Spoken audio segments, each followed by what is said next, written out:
Baik, thank you, David. Selamat malam, teman-teman semua. Malam, Pak. Malam Kak Tadius. Malam Bang. Semua sehat ya, dan tetap sukacita. Alhamdulillah. Ya, kita malam ini akan membahas satu topik yaitu spiritualitas di tempat kerja gitu.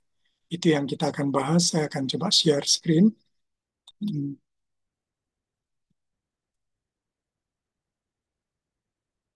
Mudah-mudahan sudah lihat ya. Ya, kita jadi tiga topik. Ini topik besar pada malam ini adalah atau tiga bulan inilah, bulan Maret ini adalah spiritualitas di tempat kerja. Itu yang akan kita bahas ya.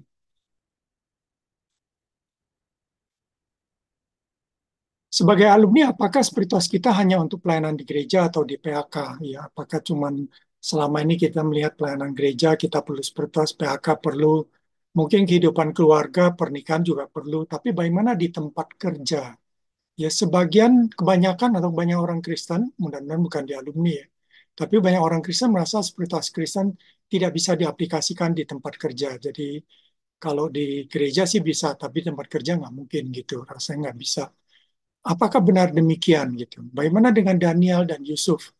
Daniel, walaupun Daniel seorang nabi juga, tetapi dia lebih dikenal sebagai seorang birokrat yang kerjanya di pemerintahan, ya di eksekutif, boleh bilang begitu, dengan posisi yang cukup tinggi. Tapi kok dia bisa gitu, punya spiritualitas yang baik gitu.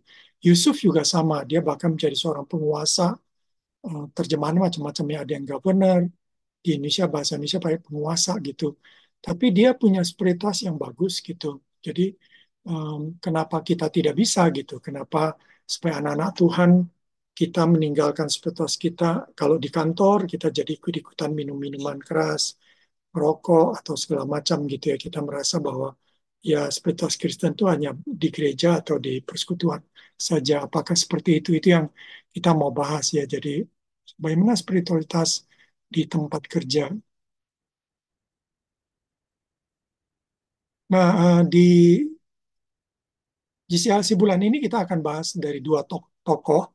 Lalu setelah itu kita jadi ada dua tokoh yang kita akan pelajari. Pertama Yusuf dan yang kedua Daniel. Karena mereka dua-duanya um, punya kesaksian yang bagus ya spiritualitasnya, dan mereka tentu mereka punya spiritualitas yang baik itu tidak begitu saja, tapi melalui proses pembentukan yang panjang dan mungkin rumit ya. Pembentukan spiritualitas mereka akan kita bahas nanti di sesi ketiga gitu. Bagaimana spiritualitas mereka itu terbentuk melalui apa saja, apa yang dapat kita pelajari untuk formasi spiritualitas sebagai profesional di tempat kerja, itu yang menjadi pembelajaran kita ya.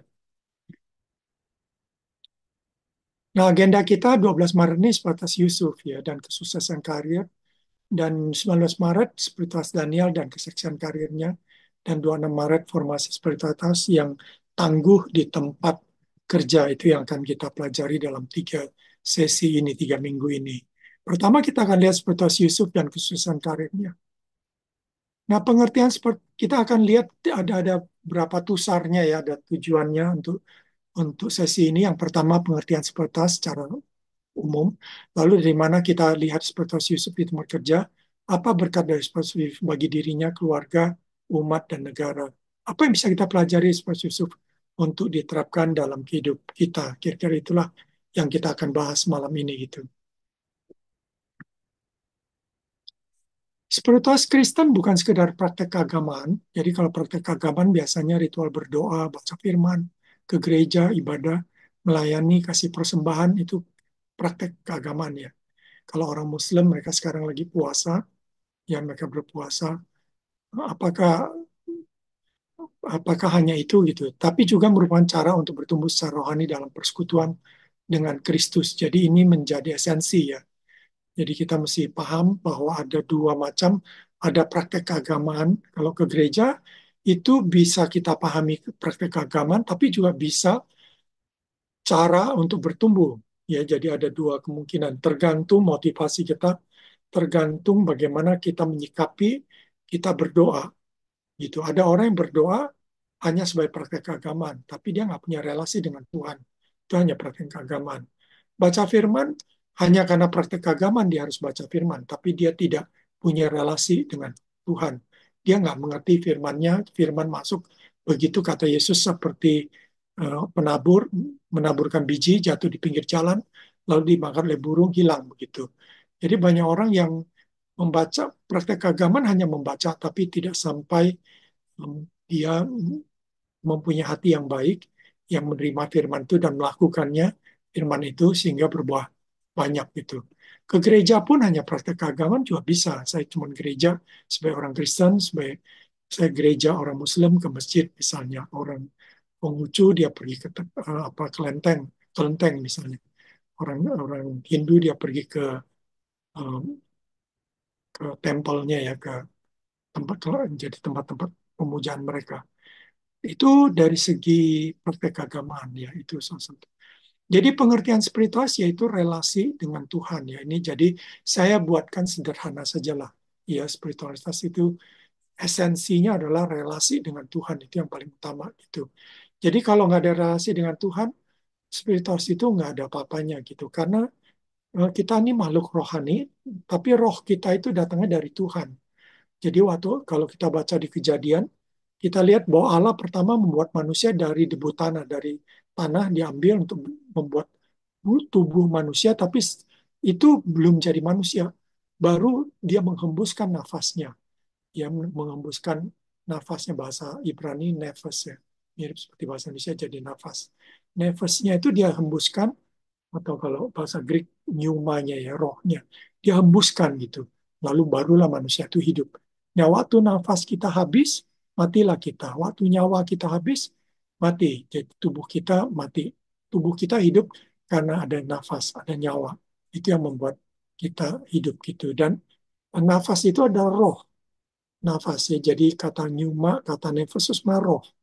Oh, jadi eh, kita ini adalah makhluk rohani karena memang kita ini punya dua unsur. Satu unsur badani kita, tubuh ini berasal dari tanah, nanti kembali ke tanah. Tapi kita juga ada makhluk rohani, yaitu roh Allah yang ada dalam diri kita. Roh yang ditembuskan pada kita. Roh itu tentu akhirnya kita menerima lagi Roh Kudus yang tinggal dalam diri kita. Jadi ada unsur rohaninya, ada unsur jasmaninya. Nah, relasi dengan Tuhan tentu dalam bentuk lebih ke spiritualnya gitu. Tentu tidak berarti tidak melibatkan fisik. Fisik terlibat semuanya, tapi yang paling yang paling penting bukan fisik. Ada orang menyembah Allah dengan fisik tapi rohnya tidak. Ya, kita harusnya menyembah Allah dengan fisik tapi juga dengan roh gitu. Itu yang lebih utama gitu.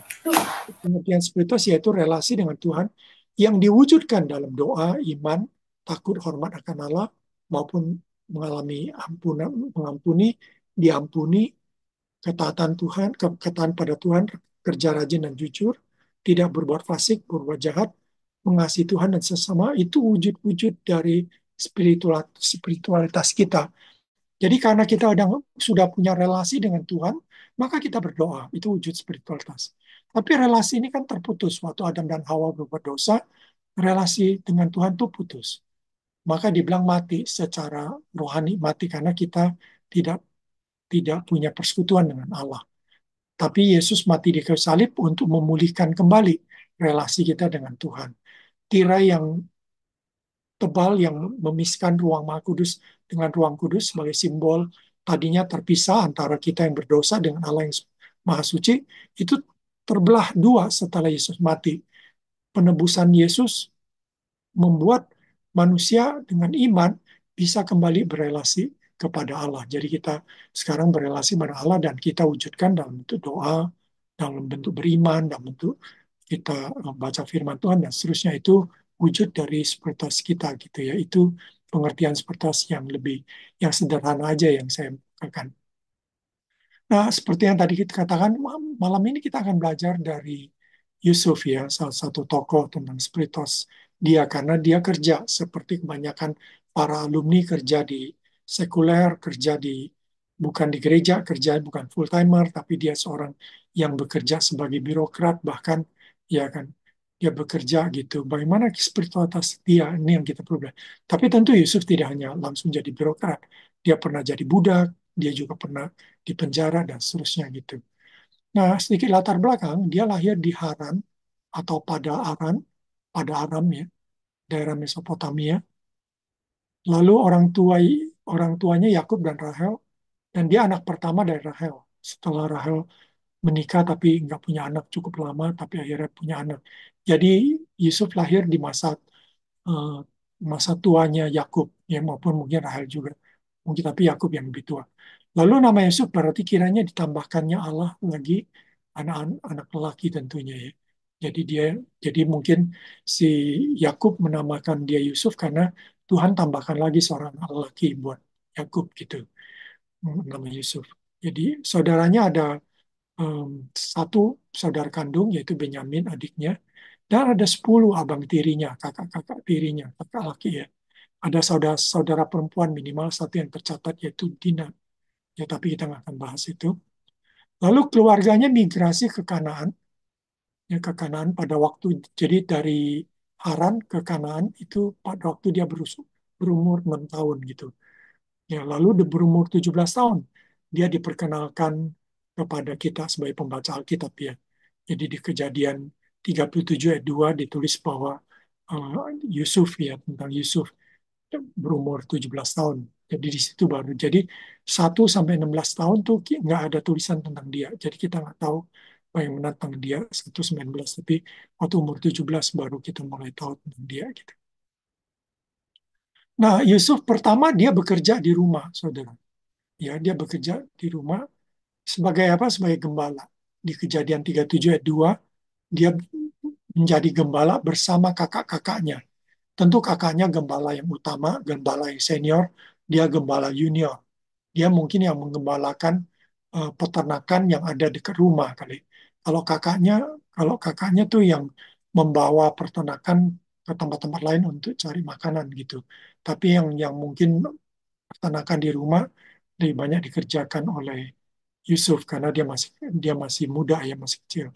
Selain itu dia juga pesuruh ayahnya, mungkin semacam asisten ayahnya karena kakak yang 10 kakaknya sering keluar gitu.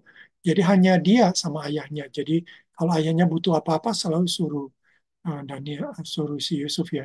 Jadi Yusuf seperti asisten dari ayahnya. Jadi jelas dia cukup dekat dengan ayahnya, Yakub ya. Dan kita tahu Yakub adalah seorang yang saleh, seorang yang takut akan Tuhan, dan tentu itu mempengaruhi bagaimana dia secara spiritual dia dibentuk ya. Kita akan bahas ini tadi sesi 3.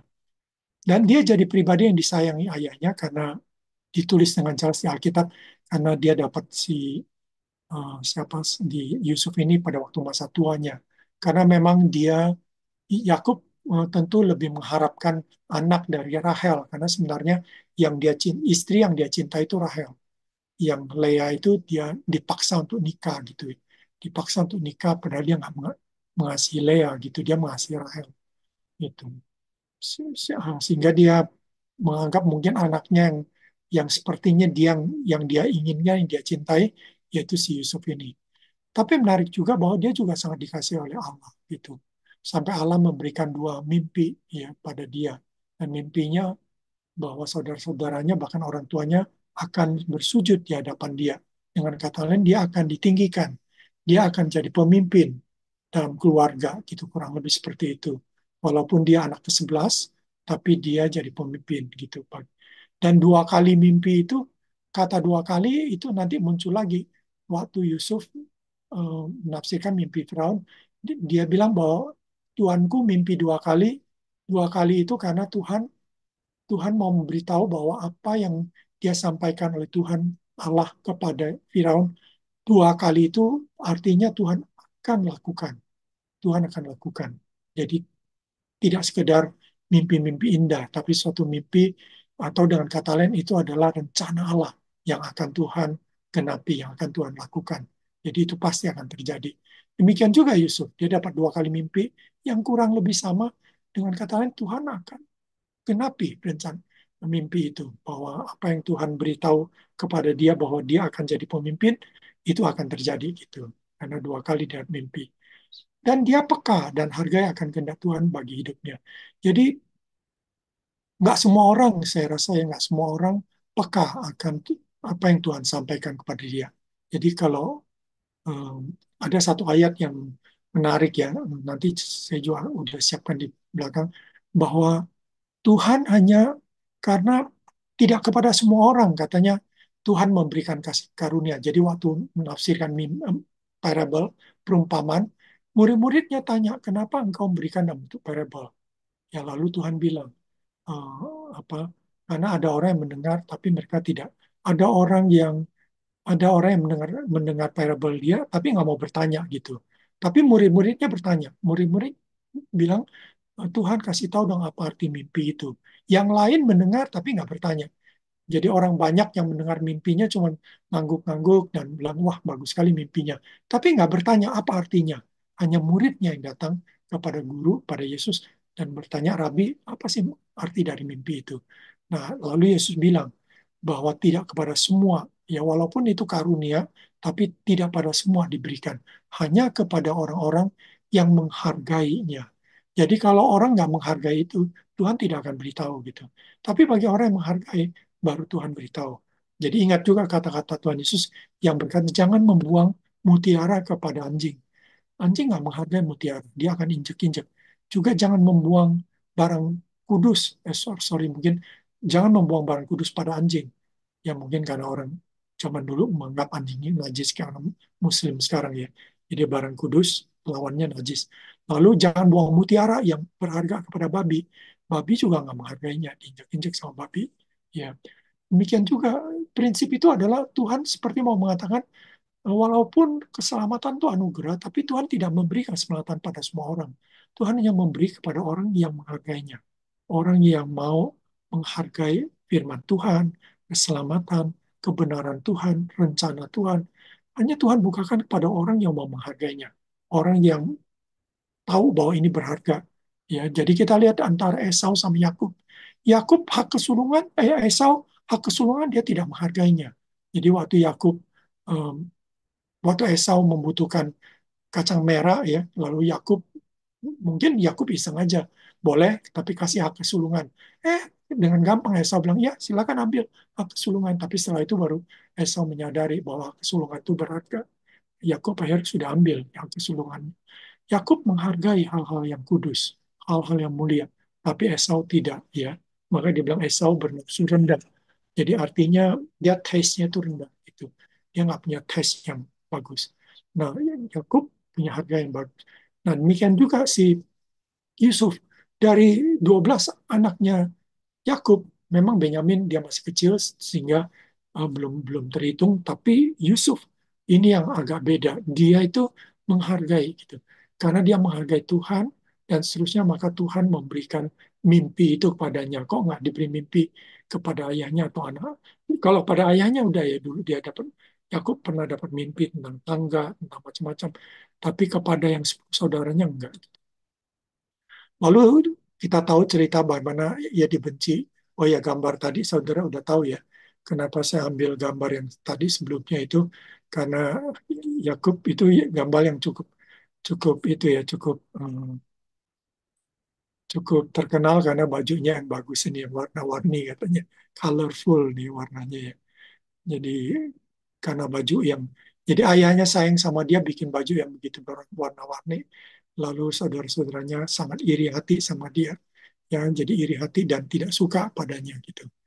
Nah, mungkin juga beda gitu si Yusuf ini kan 10 saudaranya, 10 saudaranya mungkin kata-katanya juga kasar dan seterusnya, tapi si Yusuf ini beda gitu, sehingga saudara anggap, lu sok suci, lu sok baik segala macam, mungkin mereka nggak suka gitu. Mereka mau bunuh dia dengan melempar dia ke dalam lubang subur. Sebelumnya mau bunuh dengan mungkin pakai pisau, tapi waktu ada sumur udah buang sumur aja gitu, bunuh dia gitu. Tapi dan ini tentu pengalaman yang sangat menyakitkan karena ditulis juga waktu mereka lempar ke sumur, dia memohon-mohon pada kakaknya gitu, mohon-mohon, teriak-teriak, nangis-nangis, mohon-mohon, tapi kakaknya nggak peduli, ya ditinggalin dia gitu. Tapi setelah setelah dia dibuang ke sumur, mereka lagi makan. Waktu mereka makan, mereka lihat ada para pedagang ya, saudagar yang lewat, orang Ismailite. Mungkin Ismail keturunan Ismail ya. Itu mereka pedagang, mereka lalu si saudaranya langsung berpikir, kita jual aja si Yusuf ini kepada mereka gitu. Karena pada zaman itu perbudakan tuh umum gitu ya, dan orang-orang yang tidak bisa bayar mereka dijual jadi budak biasanya gitu. Jadi akhirnya mereka tawarin kepada orang Ismail ini untuk beli si Yusuf, sehingga daripada mati begitu saja nggak ada gunanya, mereka nggak dapat keuntungan apa-apa.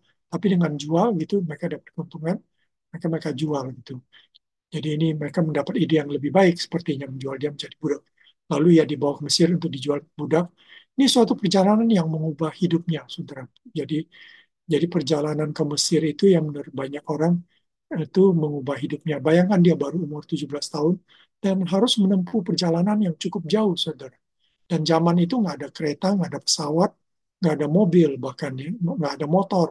Naik motor pun masih mungkin lebih baik, tapi ini tidak ada, saudara. Jadi harus jalan kaki ataupun naik onta, biasanya begitu. Tapi karena dia budak, nggak mungkin dia naik onta. Dia pasti disuruh jalan kaki. Dan jaraknya saudara kira-kira 250 sampai 300 mile, kurang lebih kalau saya converse ke kilometer 402 sampai 480 kilometer, cukup jauh. Jadi udah hampir sampai Semarang. Bayangin jalan kaki dari Jakarta ke Semarang, ya nggak kebayang. Dan menurut berapa sources itu membutuhkan 10 sampai 15 hari pada zaman itu untuk sampai ke Mesir gitu ya. Jadi cukup lama. Dan tentu 10 hari itu membuat si apa ini kayak satu satu pembentukan yang luar biasa, satu camp ya. Satu kayak orang dimasukkan di gojlok dalam satu eh, apa ya camp tentara yang dikojlok dengan keras, dan itu biasanya membuat anak-anak yang manja menjadi dewasa, menjadi dalam waktu yang singkat mereka menjadi orang yang dewasa, bertanggung jawab, orang yang tough, nggak boleh nangis, nggak boleh apa ya. Kalau kalian tahu dulu kita di pelonco di posma atau apa di kampus kan dibuat nggak boleh nangis, harus tough gitu menghadapi semua tantangan. Tentu kalau kalau di akademi militer itu lebih keras lagi ya. Dan ini mereka tentu dengan dia sebagai budak tentu makannya biasanya dia makan enak, sekarang makannya sangat dibatasi. Ya kan dapat air minum aja udah sangat bagus gitu.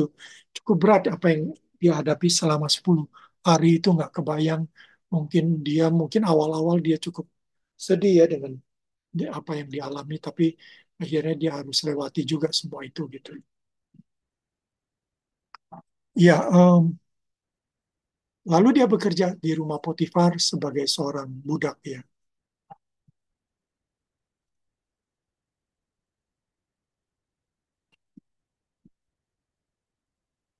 Di rumah seorang kepala pengawal rajanya Raja Firaun ya, Raja Mesir. Tetapi Tuhan menyertai Yusuf sehingga ia menjadi seorang yang selalu berhasil. NIV memakai kata sukses ya. Ini misalnya, the Lord was with him. Jadi Tuhan bersama dia dan the Lord gave him success in everything he did. Jadi di sini Tuhan menyertai dia sehingga ia menjadi seorang yang selalu berhasil, sukses dalam pekerjaannya. Lalu Yusuf dipercayakan jadi kepala pengelola rumah Potifar dan Tuhan berkati tuannya. Jadi ini berkat ini persis seperti yang Tuhan janjikan covenant-nya Allah kepada Abraham. Jadi eh, jadi orang-orang akan diberkati oleh engkau. Jadi karena engkau diberkati oleh Tuhan, maka orang-orang yang memberkati Anda akan diberkati oleh Tuhan. Kira-kira begitu.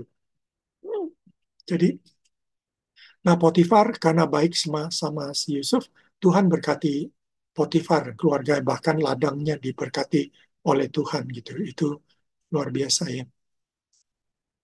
Lalu karena dia tidak mau menuruti eh, keinginan istrinya, istri majikannya yang ingin mengajak dia berzina sampai berkali-kali, bukan cuma sekali, mengajaknya sampai berkali-kali gitu, sampai satu kesempatan nggak ada orang, si istrinya tuh maksa sama dia untuk melakukan zina, tapi akhirnya Yusuf meninggalkan rumah itu gitu ya, karena cuma berdua gitu dia tinggalkan, tapi si majikannya sempat tarik bajunya gitu.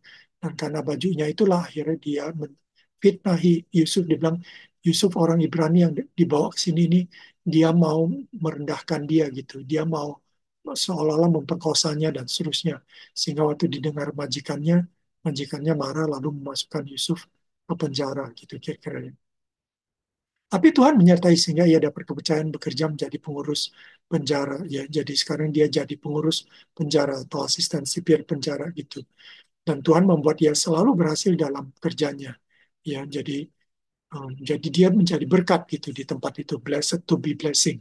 Dia diberkati, dia menjadi berkat. Kembali lagi saya kutip dalam NIV, dia bilang, The Lord was with Joseph and gave him success in whatever he did. Jadi di penjara pun, apapun yang dia kerjakan itu sukses. Apapun dia kerjakan itu berhasil. Itu menarik ya kita lihat karirnya Yusuf, pekerjaan Yusuf dimanapun, seolah di tempat yang paling buruk pun yang dialami, dia selalu berhasil gitu. Dia nggak pernah. Jadi dia jadi pertama dijual jadi budak, dia nggak jadi budak gitu.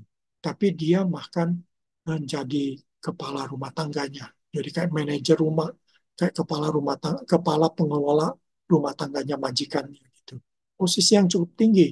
Mungkin kalau di rumah-rumah orang kaya di Inggris biasanya pakai istilah butler gitu ya. Orang yang mengurus seluruh soal rumahnya kayak butler gitu. Di penjara dia juga akhirnya tidak jadi narapidana, tapi dia jadi asisten sipir penjara, jadi pengurus penjara, saudara. Ya, tentu si sipir senang ada dia karena dia nggak perlu digaji gitu ya kan, karena dia narapidana tapi jadi pengurus gitu. Tapi dia sangat senang gitu karena dia bagus kerjanya, ya, dan sehingga dia jadi berkat.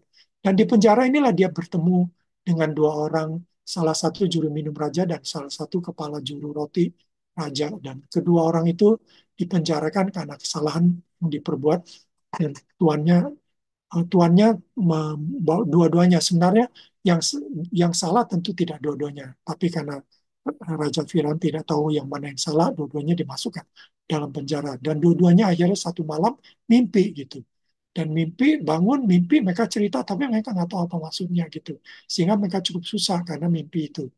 Lalu Yusuf melihat mereka kok sedih susah, Yusuf tanya, lalu mereka beritahu gitu, mulai dari kepala juru minum raja memberitahu mimpinya. Lalu Yusuf berkata bahwa oh ini maksud mimpinya, 3 hari lagi kamu akan dipulihkan gitu oleh raja dan kembali menjadi juru minum raja lagi gitu.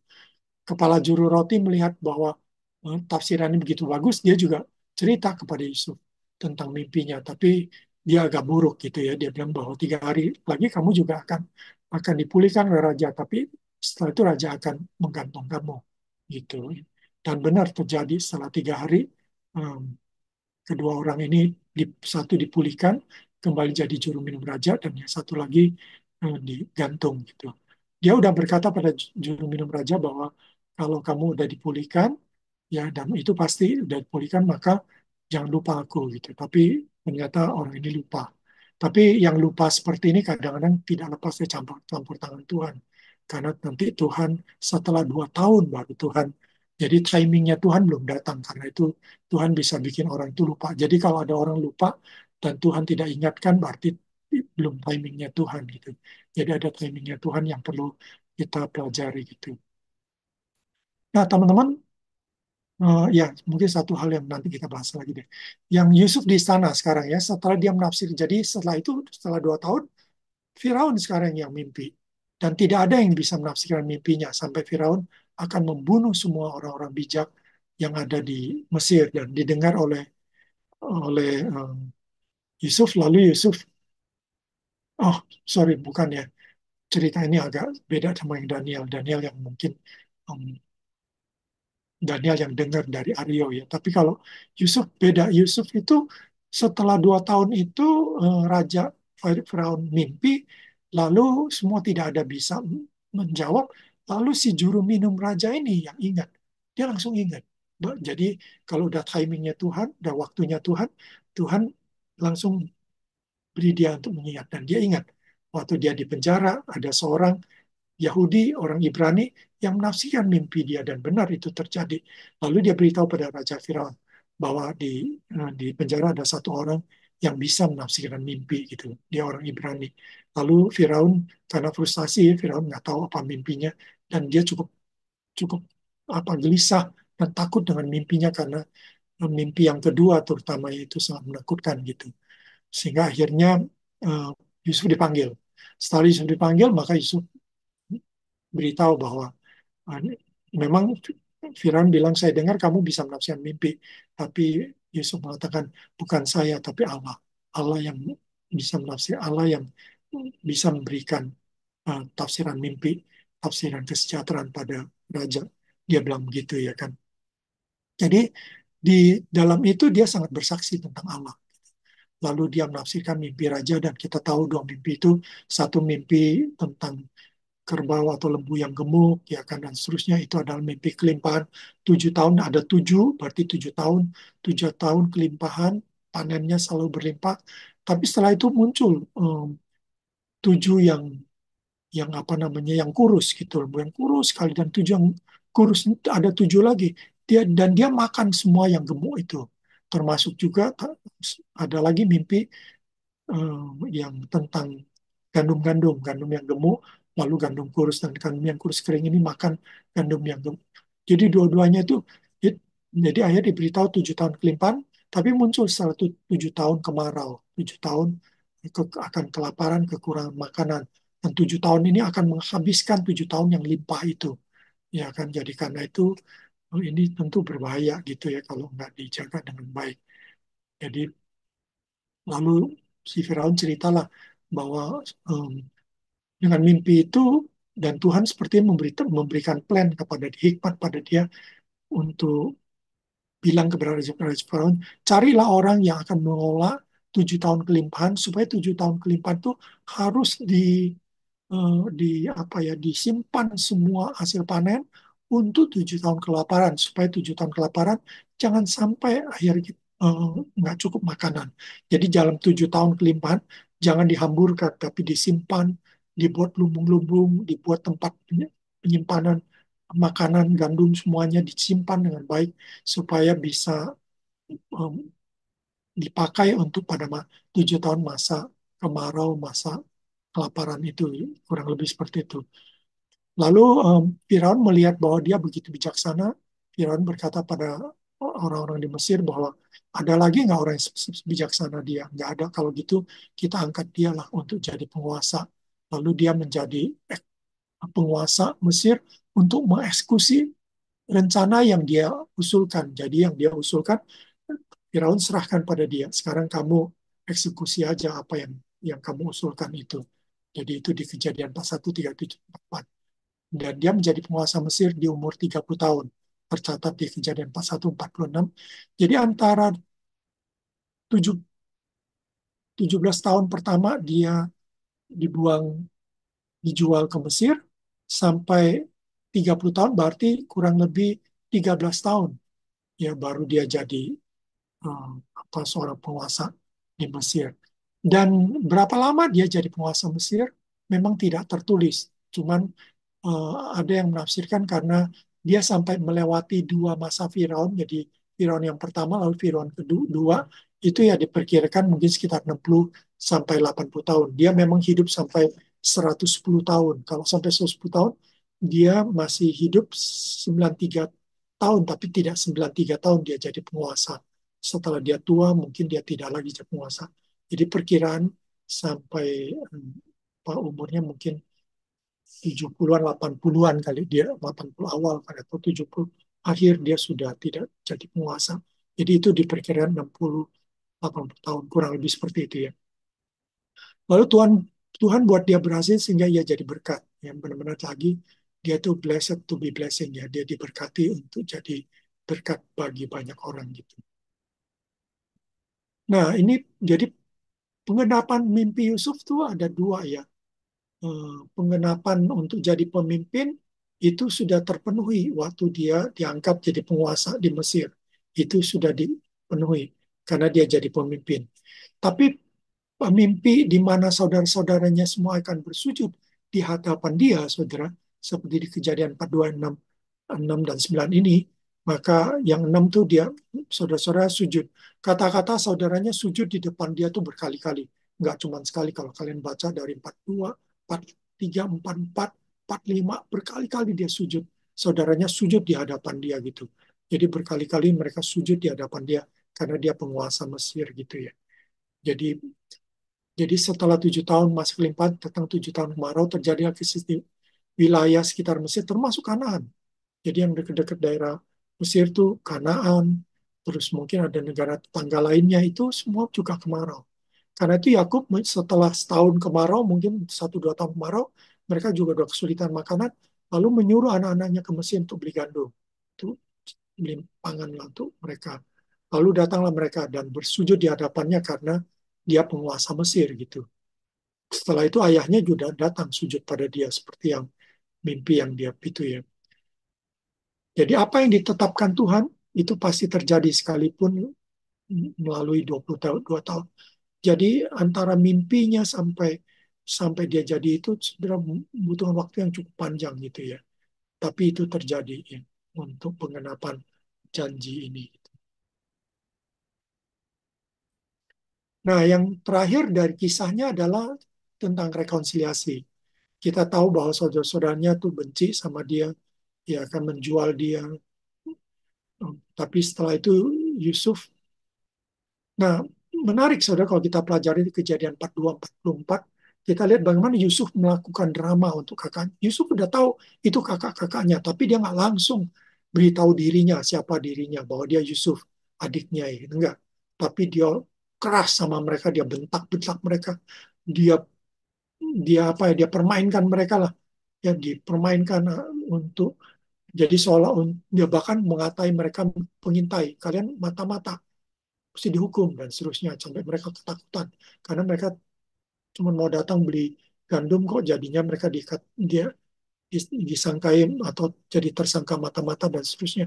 Pokoknya segala macam dilakukan oleh Yusuf untuk tentu tujuan Yusuf adalah untuk membuat mereka menyadari kesalahan mereka dan mau bertobat. Ya, kesalahan apa? Kesalahan dari yang rela mengorbankan adik mereka ya Yusuf. Jadi bayangkan mereka punya adik Yusuf walaupun adik tiri, tapi kan adik saya lain ibu, tapi tetap itu adik mereka gitu. Tapi dulu mereka benci sama adiknya, bahkan mau menyingkirkannya, membunuhnya, menjualnya gitu. Nah, sekarang mereka belajar gitu bahwa mereka kenapa Benyamin yang disuruh. Benyamin kembali adik tiri mereka gitu, tapi diminta untuk Benyamin dan Benyamin sulit karena harus apa ya, orang tuanya si Yakub nggak mau kehilangan Benyamin karena dia udah kehilangan Yusuf, dia nggak mau kehilangan karena seolah-olah memang buat Yakub anaknya cuma dua gitu, cuma si Yusuf sama Benyamin gitu. Jadi tapi 10 saudaranya sekarang belajar untuk um, mengasihi Benyamin, belajar untuk menghormati ayahnya dan Benyamin. Jadi awalnya mereka tidak menghormati ayahnya, ya bahkan membohongi ayahnya, membuat ayahnya menderita gara-gara mereka menyingkirkan Yusuf, ya kan. Tapi akhirnya sekarang mereka terlihat dari kejadian-kejadian dari 42, 43, 44, ya kan kita lihat bahwa mereka sekarang sayang sama ayahnya, berjuang untuk ayahnya. Bahkan Yehuda mau berkorban gitu. Yehuda bahkan bilang, aku yang jadi budak, jangan Benyamin yang jadi budak. Aku yang jadi budak. Jadi dia menunjukkan dia sekarang udah bertobat, dia sekarang menyadari bahwa keluarga itu penting gitu, kira-kira gitu ya. Nah, setelah terjadi perubahan itulah di pasal 45 atau 44 akhir terjadi barulah ia memperkenalkan diri kepada mereka ya bahwa dia Yusuf dan seterusnya. Jadi mulailah terjadi rekonsiliasi antara ke 11 saudara itu ya. Kalau sama Benyamin mungkin tidak, tapi minimal antara Yusuf dengan ke-10 kakak-kakaknya terjadi rekonsiliasi gitu ya. Itu satu yang indah, saudara. Nah, apa yang kita pelajari, saudara? Pertama, kita kembali pada tema kita, wujud spiritual Yusuf ya. Spiritual Yusuf terlihat dari kata-kata, kelakuan, sikapnya gitu. Ya, jadi memang em, menarik sekali kalau pertama kali waktu saya menggumuli tentang spiritual Yusuf, saya juga merasa Yusuf ini kok kayaknya tokoh yang kurang terlihat spiritualitasnya ya. Nggak ditulis dia berdoa, nggak tulis dia beribadah, tidak ada tulisan semua tentang itu sebenarnya. Hampir nggak ada tulisan dia beribadah, berdoa gitu, berpuasa gitu. Hampir nggak ada kita baca itu di dalam dirinya. Tapi menarik sekali kalau kita pikir bahwa Yusuf ini tidak berarti tidak spiritualitas. Justru spiritualitas Yusuf itu lebih esensial, lebih ke hakikatnya, ke hakiki dari spiritualitas itu, yaitu relasi dengan Tuhan. Kalau kita melihat relasinya dengan Tuhan, tentu kita bisa lihat spiritualitas dia yang cukup bagus gitu. Misalnya pertama, dia percaya pada pemeliharaan Tuhan gitu. Ya, percaya pada pemeliharaan Tuhan. Dan dia percaya Tuhan itu setia, Tuhan itu berkuasa melindungi dia, menjaga dia. Itu satu spiritualitas yang luar biasa dari dirinya. Dia juga menghargai dan mengutamakan Tuhan, rencananya, kehendaknya Tuhan. Mimpi yang dia terima, dia tahu itu kehendak Tuhan, itu rencana Tuhan. Karena itu dia tetap beriman, dia tetap percaya gitu bahwa itu akan terjadi. Ya karena itu dia waktu dijual jadi budak, dia tidak putus asa. Waktu dia masuk penjara, dia tidak putus asa karena dia punya pengharapan bahwa Allah akan lewatin semua ini karena Allah akan menggenapi janjinya bahwa dia akan nanti menjadi seorang pemimpin yang bahkan saudara-saudaranya akan sujud di hadapan dia gitu. Itu rencana Allah, itu kehendak Allah gitu. Dan dia takut dan hormat sama Tuhan. Terlihat paling utama misalnya dia tidak mau berzina, padahal ada kesempatan berzina. Tidak ada orang, cuma mereka berdua gitu. Tapi dia tidak mau. Dan dia bahkan berkata, aku masakan aku melakukan dosa kepada Allahku? Masakan aku berbuat fasik kepada Tuanku Potifar yang sudah begitu baik sama aku? Jadi dia tidak mau berbuat fasik, dan dia tidak mau berzina. Dia juga tidak mau membalas kejahatan kakak-kakaknya. Dia membuat drama itu bukan karena dia mau membalas saudara-saudara, enggak. Dia tidak melakukan untuk membalas mereka, tapi hanya untuk mengajarkan mereka, untuk mereka belajar mau mengasihi keluarganya gitu, termasuk adik tirinya. Itu saling menghormati, saling itu yang dia mau. Dan dia berbuat baik kepada mereka. Dia berbuat baik pada saudaranya, mengizinkan mereka membeli gandum, membawa gandum, bahkan tidak menerima uang mereka gitu. Lalu dia juga mengampuni mereka dan dia berusaha hidup kudus. Dalam seluruh hidupnya kita lihat dia nggak pernah berzina gitu. Setelah dia jadi penguasa pun tidak seperti Daud. Daud waktu diajar raja berzina kepada Batseba. Tapi Yusuf tidak tertulis sekalipun tentang perbuatan tercela seperti itu gitu. Jadi ini luar biasa gitu. Dan dia menghormati orang tua dan sama dengan tulus. Jadi dia sangat menghormati orang tuanya maupun sesamanya dengan tulus gitu. Dia hidup memuliakan Allah dan jadi berkat. Ya, hidupnya untuk memuliakan Tuhan dan bisa jadi berkat buat banyak orang gitu. Itu terlihat sekali dimanapun dia berada. Jadi budak, dia mau jadi berkat. Walaupun dia nggak dibayar, kita tahu budak nggak dibayar, teman-teman. Ya, kalau mungkin kita orang yang sudah transaksional, yang sangat materialistik, kita langsung ngapain gue kerja baik gitu, ya kan? Ngapain gue mau kerja bagus jadi budak gitu, yang untung Potifar gue nggak dibayar apa-apa gitu. Tapi dia nggak peduli, dia kerja dengan baik, dia bisa jadi berkat buat banyak orang, buat keluarga Potifar, buat karyawan-karyawan Potifar yang lain, pelayan-pelayan Potifar yang lain. Ya kan waktu dia di penjara, ngapain dia? Dia nggak dibayar juga di penjara. Tapi dia mau melayani, dia mau bantu sipir penjara begitu, melayani para tawanan yang lain itu apa gitu. Ya kan, karena dia memang senang melayani. Dia bisa melayani orang lain, dia happy bisa menjadi berkat buat orang lain. Lalu dia berhidup berkenan pada Tuhan, sehingga Allah pun berkenan kepada dia. Allah pun berkenan memberi mimpi kepada dia. Allah pun berkenan mempunyai rencana yang besar kepada Yusuf gitu. Allah berkenan dan menyertai dia, membuat dia berhasil. Jadi Yusuf salah satu tokoh yang saya kagumi karena dia seorang yang berkenan kepada Tuhan gitu, sehingga Tuhan memberi berkat yang khusus kepada dia gitu, bukan berkat yang umum tapi yang sangat khusus, sangat luar biasa kepada Yusuf ini. Dan dia lebih menghormati Allah daripada siapapun, ya, dia sangat menghormati Tuhan gitu. Itu satu hal yang luar biasa, berani dia mengungkapkan mimpinya, dia berkata tentang Allah itu, bahwa Allah lah yang memberikan, Allah lah yang akan melakukan, Allah lah yang akan memberkati. Dia menghormati Allah melalui kesaksiannya ya kepada sang raja Firaun gitu. Jadi sepintas tidak terlihat sepintas Yusuf di tempat kerja. Ya, jadi ini kita lihat sekarang tadi seperti secara umum, tapi sekarang seperti tempat kerja. Sepintas tidak terlihat tidak ada kata-kata ia berdoa, berpuasa, beribadah. Namun dia adalah seorang yang mau hidup bagi Tuhan dan sesama. Jadi dia Jadi yang basic dari spiritualitasnya, dia mau hidup bagi Tuhan, hidupnya untuk Tuhan, bagi Tuhan dan juga bagi sesama. Sehingga dia peka dan hargai kehendak Allah bagi hidupnya. Ya, jadi apa yang Tuhan mau, itulah yang dia taati. Tuhan memang mau menyiapkan dia jadi pemimpin, dan dia jalanin semua dengan baik. Dia tidak putus asa, walaupun jalannya sangat berliku-liku.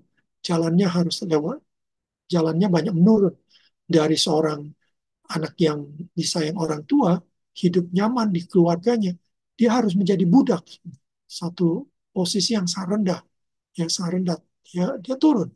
Bahkan setelah jadi budak pun belum turun, belum cukup rendah.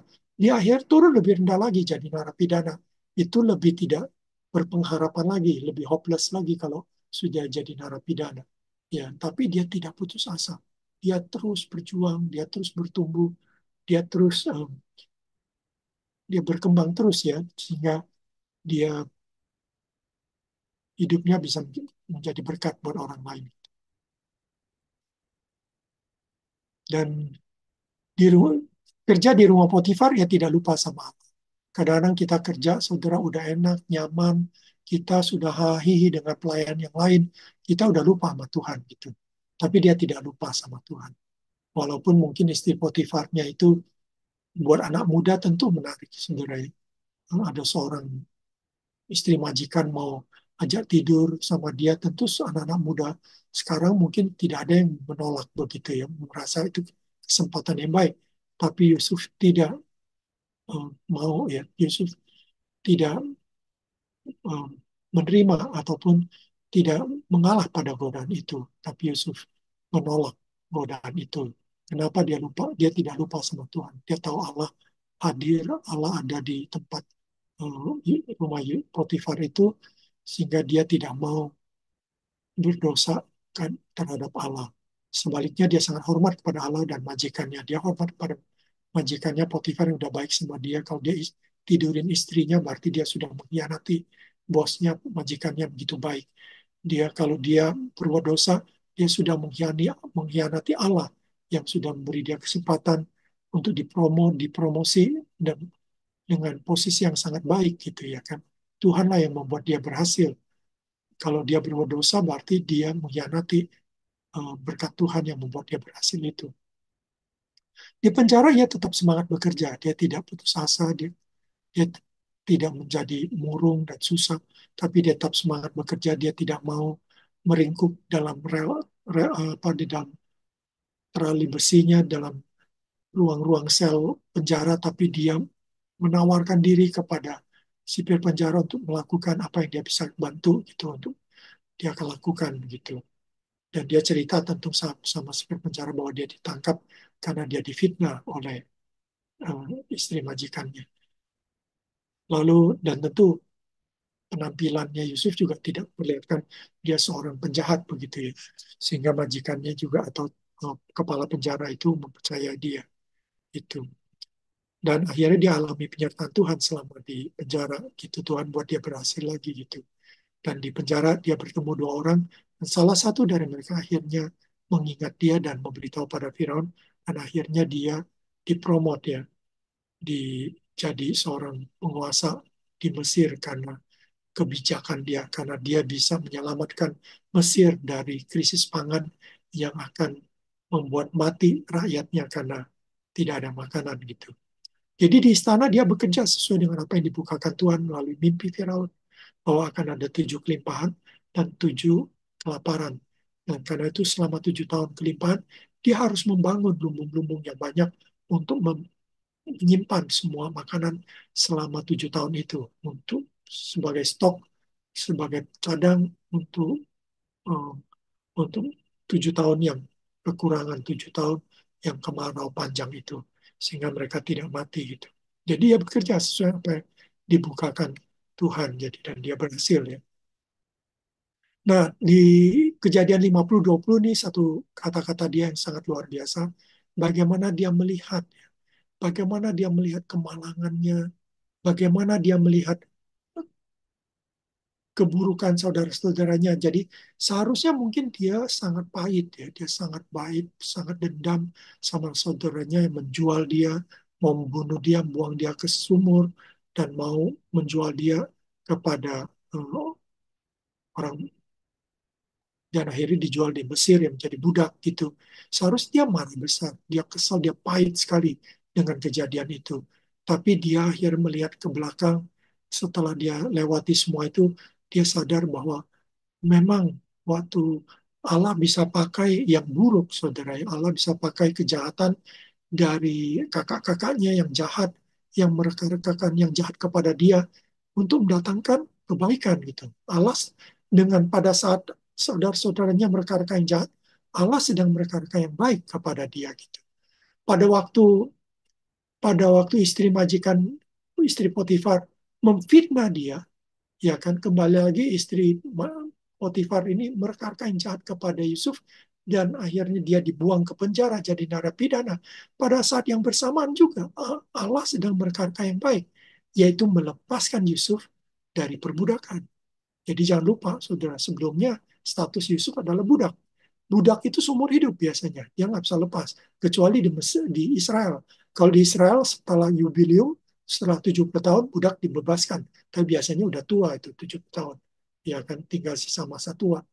Tapi secara umum tidak bisa, jadi mereka harus mengabdi kepada tuannya.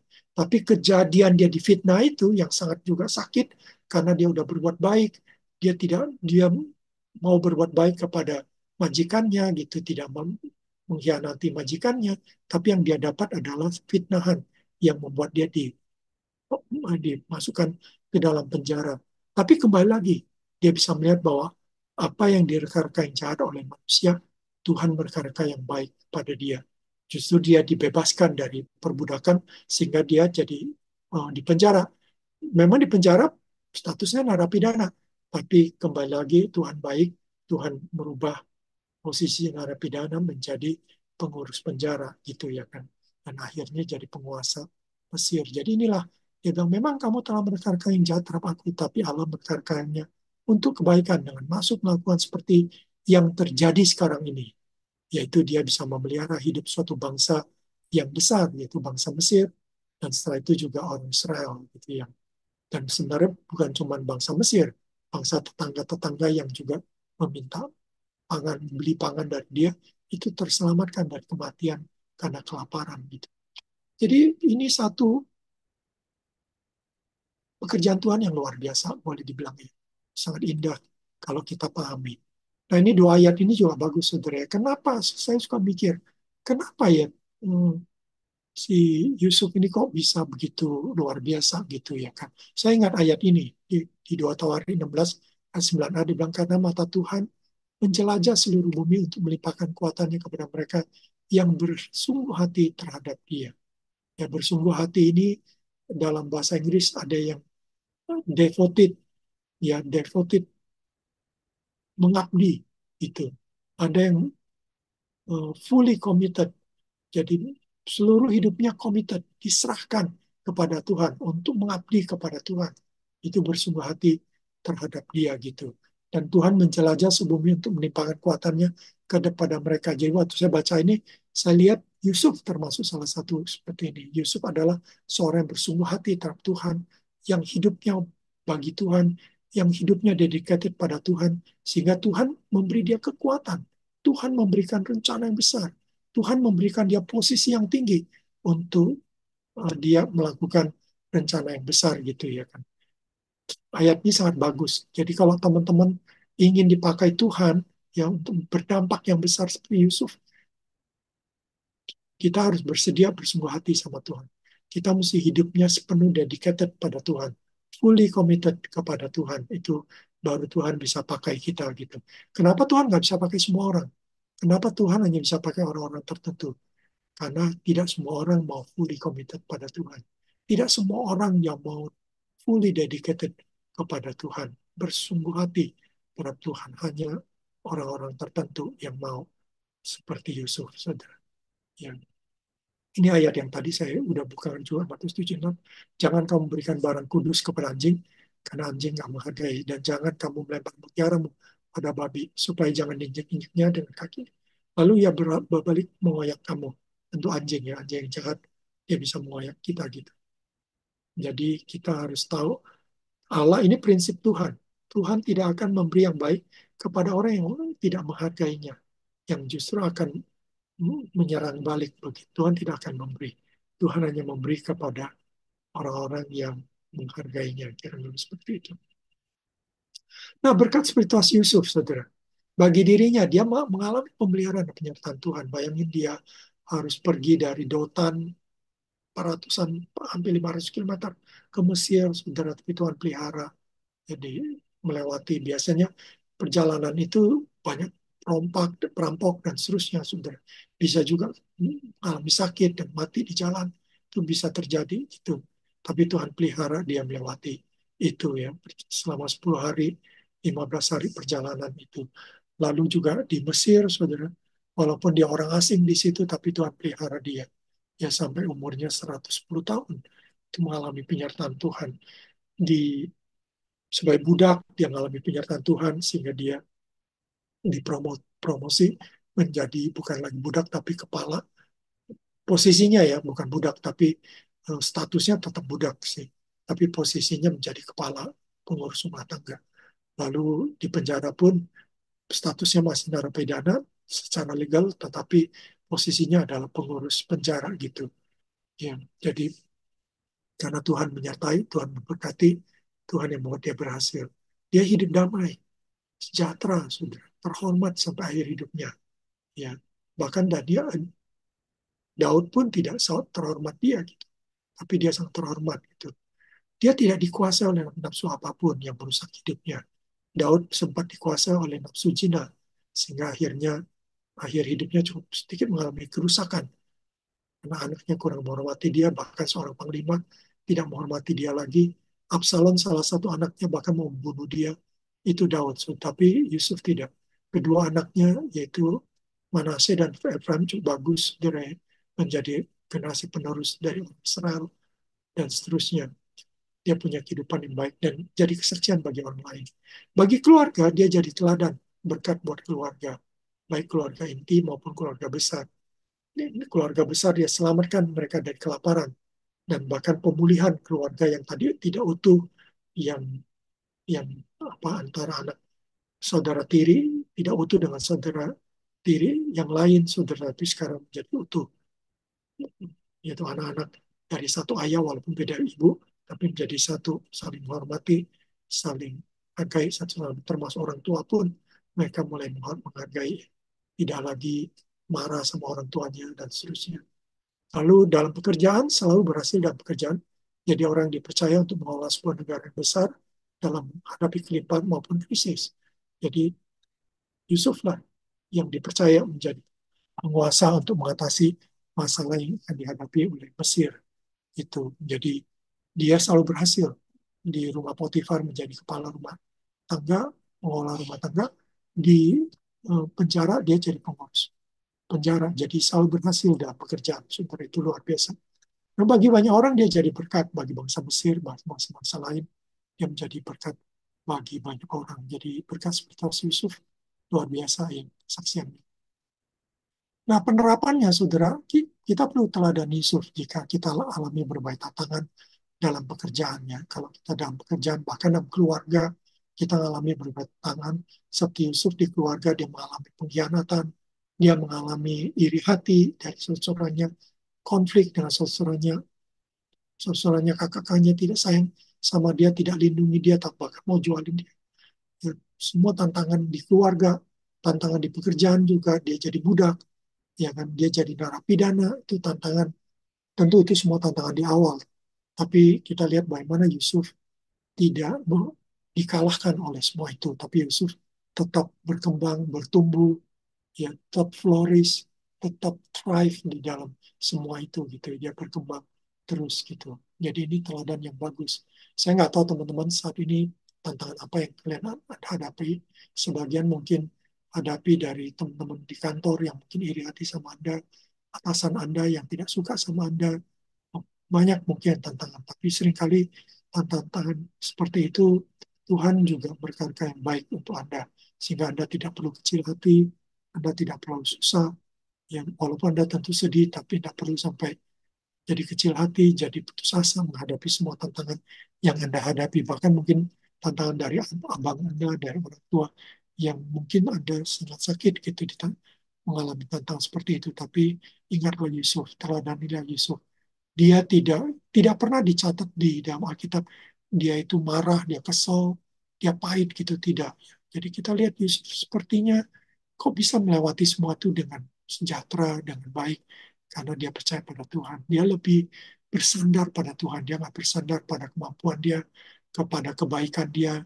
Dia berbuat baik sama mereka, kok mereka, misalnya dia sudah berbuat pada majikan, kok istri majikannya menuduh dia dan tuannya percaya pada istrinya, lalu dia dikorbankan masuk penjara seperti itu. Ya kan, mestinya dia merasa dia tentu kesal, seharusnya dia kesal karena merasa aku udah berbuat baik kok, apa namanya, yang saya dapat kayak gini gitu, yang buruk gitu ya. Tapi sering sih jangan lupa bahwa Tuhan bisa pakai itu untuk kebaikan kita gitu. Kadang-kadang Tuhan pakai yang buruk itu, sepertinya kita disingkirkan, kita direndahkan, kita dijatuhkan, itu sepertinya sangat memalukan, sepertinya sangat buruk gitu. Ya kan? Tetapi justru Tuhan mau menghindarkan kita dari sesuatu yang lebih buruk. Ya kan? Mungkin itu yang Tuhan ingin lakukan. Jadi, um, dan kadang-kadang itu sebagai kesaksian juga. Kalau kita anak-anak Tuhan mengalami yang buruk seperti itu, tapi tetap sukacita, tetap tenang, sejahtera hidup kita, tetap kita bisa berbuat baik, orang-orang yang belum percaya pada Tuhan kan akan bertanya-tanya, ini orang Kristen kok beda banget ya, kok lain banget ya, dia kok bisa ya menghadapi semua itu. Kekuatan dari mana dia punya gitu, kok dia bisa menghadapi semua ini dengan tenang gitu.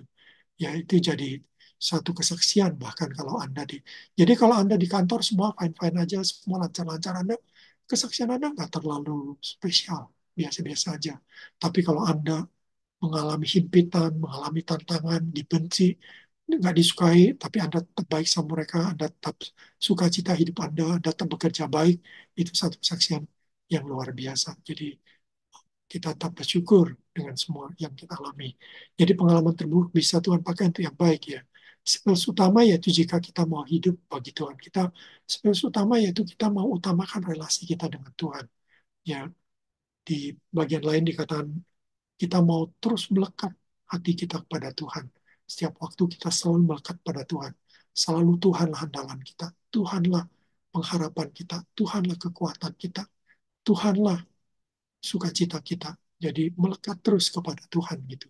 Kalau kita melekat pada Tuhan, ya kita membangun bonding kita yang kuat dengan Tuhan, bahwa relasi kita dengan Tuhan itu tidak terpatahkan oleh apapun, oleh kesulitan keuangan, oleh kesulitan pekerjaan, oleh kesibukan dalam menyelesaikan tugas-tugas, segera itu semua tidak mematahkan ataupun merenggangkan hubungan kita dengan Tuhan. Kita harus bangun hubungan yang erat, yang melekat, yang terpaut hati kita kepada Tuhan. Itu yang kita harus lakukan gitu ya.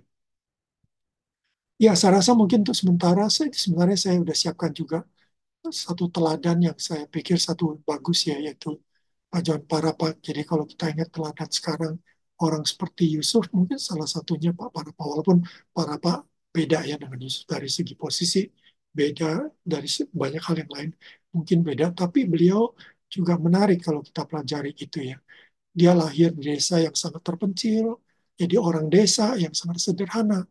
Ya, bahkan masa kecilnya katanya dia pindah-pindah tempat setelah pindah-pindah rumah karena orang tuanya itu kerja di kedinasan kehutanan sehingga sering harus pindah gitu. Dan waktu SMA dia akhirnya di 11 sampai kelas 2 kalau nggak salah dia di Rantepau di salah satu kota agak besar di Toraja. Tapi salah satu abangnya bawa dia ke Makassar untuk akhirnya kelas 3 dia karena di Rantepau sekolahnya itu sering nggak masuk gurunya, sering nggak ada gurunya sehingga dia kesulitan untuk belajar gitu. Tapi waktu dia di rantau dibawa ke Makassar dia bisa teruskan kelas 3 di situ dan akhirnya dia bisa kuliah jadi dia daftar masuk FK Unhas. Ya, tapi setelah 1-2 tahun dia nggak terlalu merasa nggak cocok. Lalu ada Colombo Plan dari Australia yang memberikan beasiswa kepada eh, mahasiswa dari atau siswa dari Indonesia Timur kalau nggak salah untuk kuliah di Australia dan akhirnya dia memilih untuk dia mengambil beasiswa itu lalu ke Australia. Ya, berapa bulan dipersiapkan di Sydney, lalu dia ditempatkan di Tasmania University. Jadi di Tasmania itu tentu satu perubahan yang sangat berat yang dihadapi dengan segala kekurangan dia punya, termasuk juga bahasa Inggrisnya masih terpatah-patah dan juga um, apa namanya culture shock ya dari desa ke kota ke negara Sydney yang begitu maju ya, tapi beliau akhirnya bisa kuliah di mulai dari bachelor untuk teknik elektro selama telekomunikasi, lalu teruskan ke program master ya, jadi yang menyelesaikan master di Tasmania. Nah, di kampus Tasmania ini juga dia ikut persekutuan doa kampus. Ya, ada persekutuan doa kampus yaitu OCF, Overseas Christian Fellowship. Ya, jadi untuk mahasiswa-mahasiswa eh, mahasiswa dari overseas, mahasiswa dari luar Australia yang datang dari Malaysia, dari Singapura, dari Thailand, Filipina yang datang itu ya, mereka punya persekutuan mahasiswa di situ. Dan dia bertemu dengan Ibu N Parapa, Ibu N di situ di persekutuan doa kampus ini, di mana Pak Parapa juga terlibat dan um, aktif melayani juga di persekutuan kampus ini, persekutuan di Mesir. Ya, setelah lulus mereka menikah, jadi setelah lulus baru dia menikah dengan Ibu N, lalu bersama Ibu N pulang ke Jakarta, pertama-tama kerja di AT&T, satu perusahaan Amerika, telekomunikasi ya, di AT&T. Itu kayak Telkom lagi, tapi ini dari Amerika. Setelah itu AT&T dirubah ke Indonesia. Jadi mungkin pemerintah Indonesia mengambil alih beberapa perusahaan asing di Indonesia kan, akhirnya jadi PT Indosat ya. Dan pada waktu PT Indosat Pak Parpa jadi direktur utama gitu. Dan setelah bertahun-tahun di Indosat sampai Indosat sampai terkenal, Pak Parpa sampai terkenal bahwa dia adalah satu perusahaan yang tidak pernah eh, apa tidak bayar pajak, selalu bayar pajak dan bayar pajak dengan jujur gitu, dengan apa adanya jujur gitu. Jadi itu sampai dia pernah dapat award dari Kementerian Keuangan ya, bayar pajak yang jujur. Jadi di situ salah satu kesaksian Pak Parapa tentang integritas gitu ya. Dan setelah itu dia pernah juga jadi sekjen Deparpostal, jadi sekretaris jenderalnya eh, Departemen Pariwisata, Pos dan Telekomunikasi Deparpostal ya, untuk 2-3 tahun lah kalau salah. Setelah itu dia mengundurkan diri dan akhirnya memilih untuk masuk ke dunia pendidikan, yaitu diminta untuk jadi rektor UPH sampai sekarang ya. Nah, ini menarik kalau kita lihat dia pelayanannya di OCF waktu mahasiswa, tapi setelah lulus dia merintis perkantas bersama Pak Sun Sregar, bersama Jimmy Kuswadi, dan berapa lagi yang lain. Dan dia juga melayani di Gereja Kuitang, Gereja Toraja. Ya, kalau gereja dia sendiri di Jakarta di Gereja Kuitang, tapi dia juga banyak melayani di Gereja Toraja. Dia punya 3 anak, ada banyak cucu dan juga cicit sekarang. Dan beliau sampai sekarang kita bisa lihat kesaksiannya seperti Yusuf lah, dia sangat diberkati Tuhan gitu. Kalau kita lihat ya keluarganya diberkati Tuhan, baik semuanya. Ya kan pekerjaannya juga sangat diberkati Tuhan gitu. Sangat luar biasa hidupnya gitu kalau kita lihat ya, sangat menjadi kesaksian. Kalau Anda mau tahu ceritanya lebih dalam, itu di Tirto ID, toko Jonathan Lembong Parapa, satu yang bisa Anda pelajari lebih jauh ya tentang kesaksian beliau. Gitu. Saya rasa itu saya beri kesempatan atau saya kembalikan ke David ya sebagai MC untuk mungkin kalau ada tanya jawab Pak. Iya, baik Pak.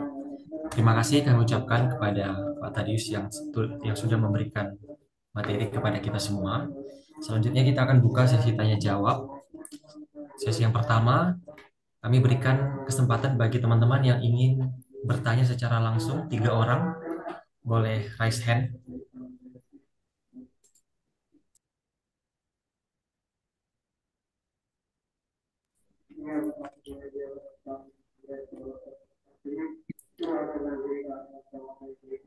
Baik, yang ingin bertanya melalui kolom chat juga boleh menuliskan pertanyaannya di kolom chat. Di sini sudah ada satu pertanyaan. Kita bisa baca pertanyaannya.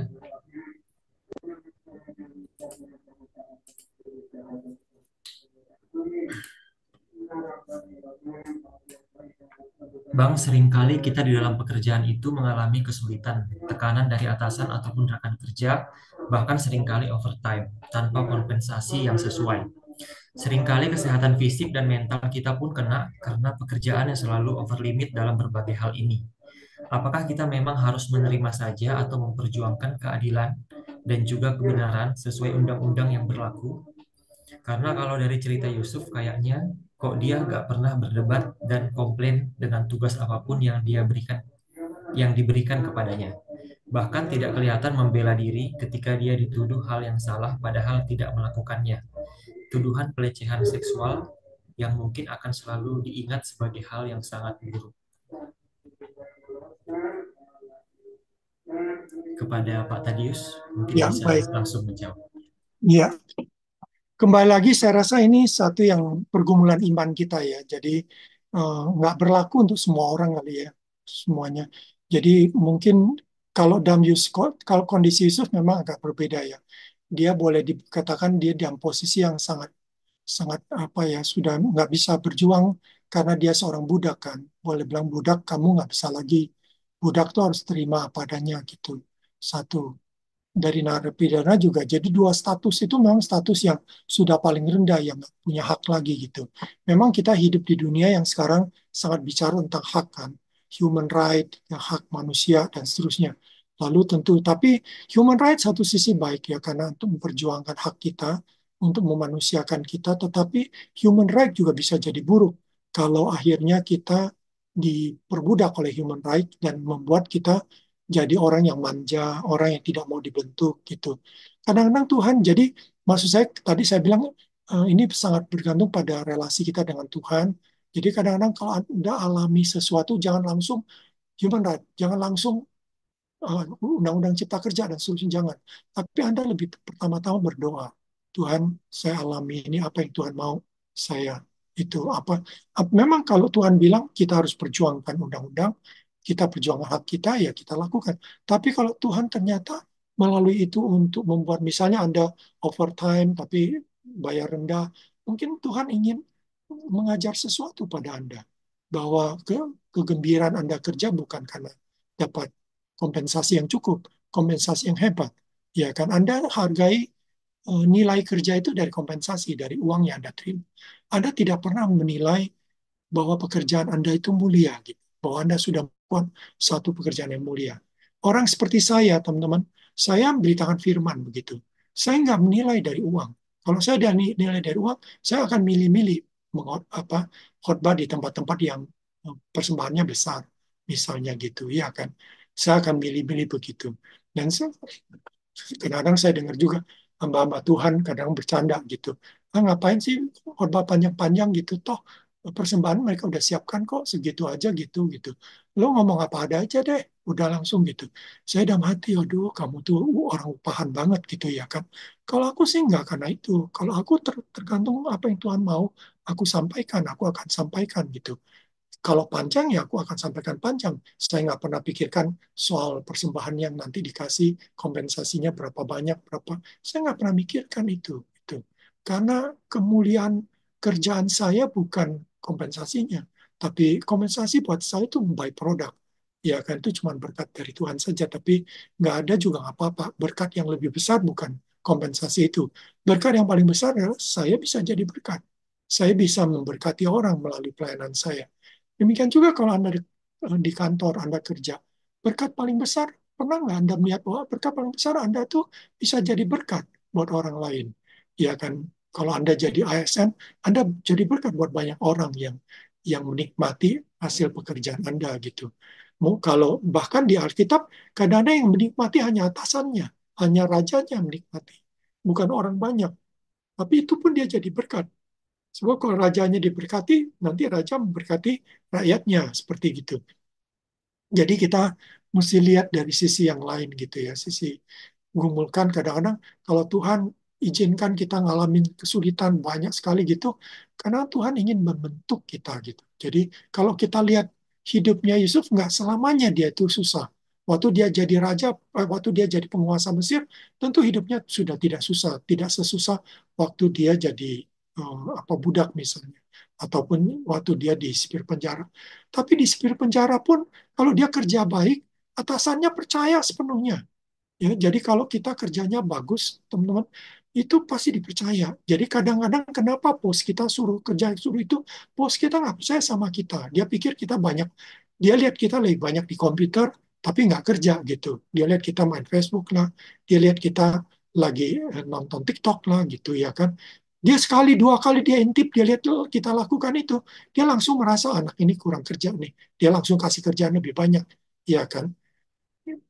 Kalau Anda kerja dengan baik, Anda nggak pernah menggunakan jam-jam kerja itu untuk melakukan hal-hal yang lain gitu, untuk santai, untuk apa, tapi Anda bekerja dengan baik, bos Anda tuh akan percaya pada Anda. Anda boleh baca deh, baik Potifar, Potifar sampai serahkan semuanya kepada Potifar, pada Yusuf. Karena dia percaya pada Yusuf, kamu bisa lakukan semua itu. Bahkan Potifar tidak memberi jam kerja segala macam, enggak, semua diserahkan pada Yusuf, kamu atur sendiri gitu. Karena dia lihat Yusuf kerjanya bagus, ya kan? Nah, itu satu yang kalau Anda masih mengalami itu, mungkin Tuhan sedang membentuk Anda untuk Anda menjadi orang yang benar-benar berkualitas. Sampai atasan Anda, teman-teman Anda tuh udah percaya pada Anda. Udah tutup mata deh. Semua yang diserahkan pada Anda tuh bagus kerjanya. Dia nggak perlu lagi ngatur-ngatur gitu ya kan. Nah, kenapa kalau selama dia ngatur-ngatur, kompensasi dia nggak naik? Karena dia mungkin merasa Anda belum perform, masih underperform gitu. Ya, istilah di kantor kan gitu. Kalau udah perform berarti kita udah memenuhi standar mereka, bahkan melebihi dari standar yang atau ekspektasi dari atasan kita. Tapi kalau kita underperform, kita masih di bawah ekspektasi atasan kita, sehingga akhirnya atasan kita terus kasih kita kerjaan gitu, ya kan? Karena menganggap kita belum perform. Gitu. Itu sih salah satu jawaban saya. Walaupun tentu tidak semua. Kembali lagi, tiap orang beda-beda ya. Mungkin pengalaman setiap orang pasti beda-beda. Um, harus kita banyak berdoa cari pimpinan Tuhan. Itu apa yang Tuhan mau ajarkan melalui pergumulan yang Anda hidupi. Kalau Yusuf sama kalau Yusuf sama kalau Yusuf sih dia lebih banyak karena tahu bahwa Tuhan sedang mempersiapkan dia untuk jadi pemimpin. Gitu, dia lewati semua itu dengan baik. Dia taat sekali dengan apa yang Tuhan. Dan dia percaya bahwa ya kembali lagi itu kali ya. Kalau kalau kalian belum menangkap bahwa apa yang bos Anda lakukan pada Anda sepertinya kejam, sepertinya buruk, Tuhan jadi kalaupun nih bos Anda jahat, benar-benar jahat, dia tuh mungkin pengen mengusir Anda keluar dari kantornya gitu ya. Dia kasihlah kerjaan yang banyak sekali sepertinya jahat banget gitu. Tapi ingatlah, pada saat bersamaan Tuhan sedang mereka-reka yang baik. Itu yang perlu Anda ingat dari teladan Yusuf. Jadi lihat Yusuf, dia ngalamin semua yang buruk, tapi bahkan yang jahat dari saudara-saudara. Tapi pada saat yang sama, Tuhan mereka-reka yang baik kepadanya gitu. Kalau Anda yakin itu, percaya itu, maka saya yakin Anda akan melihat buahnya nanti pada waktunya. Saya rasa itu dulu ya, David.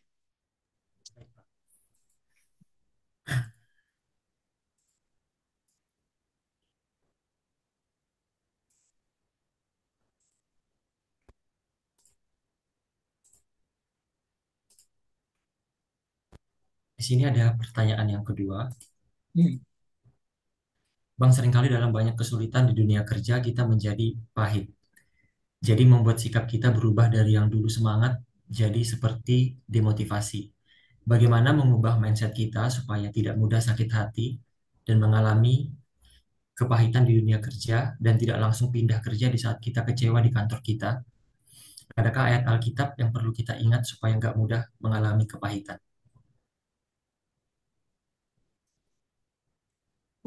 Belajar satu yang penting, saya juga udah belajar, yang udah bertahun-tahun saya belajar yaitu tentang gratitude.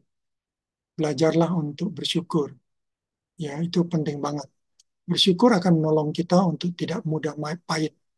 Ya, memang kadang-kadang kita bisa pahit, tapi mm, jangan sampai mudah pahit.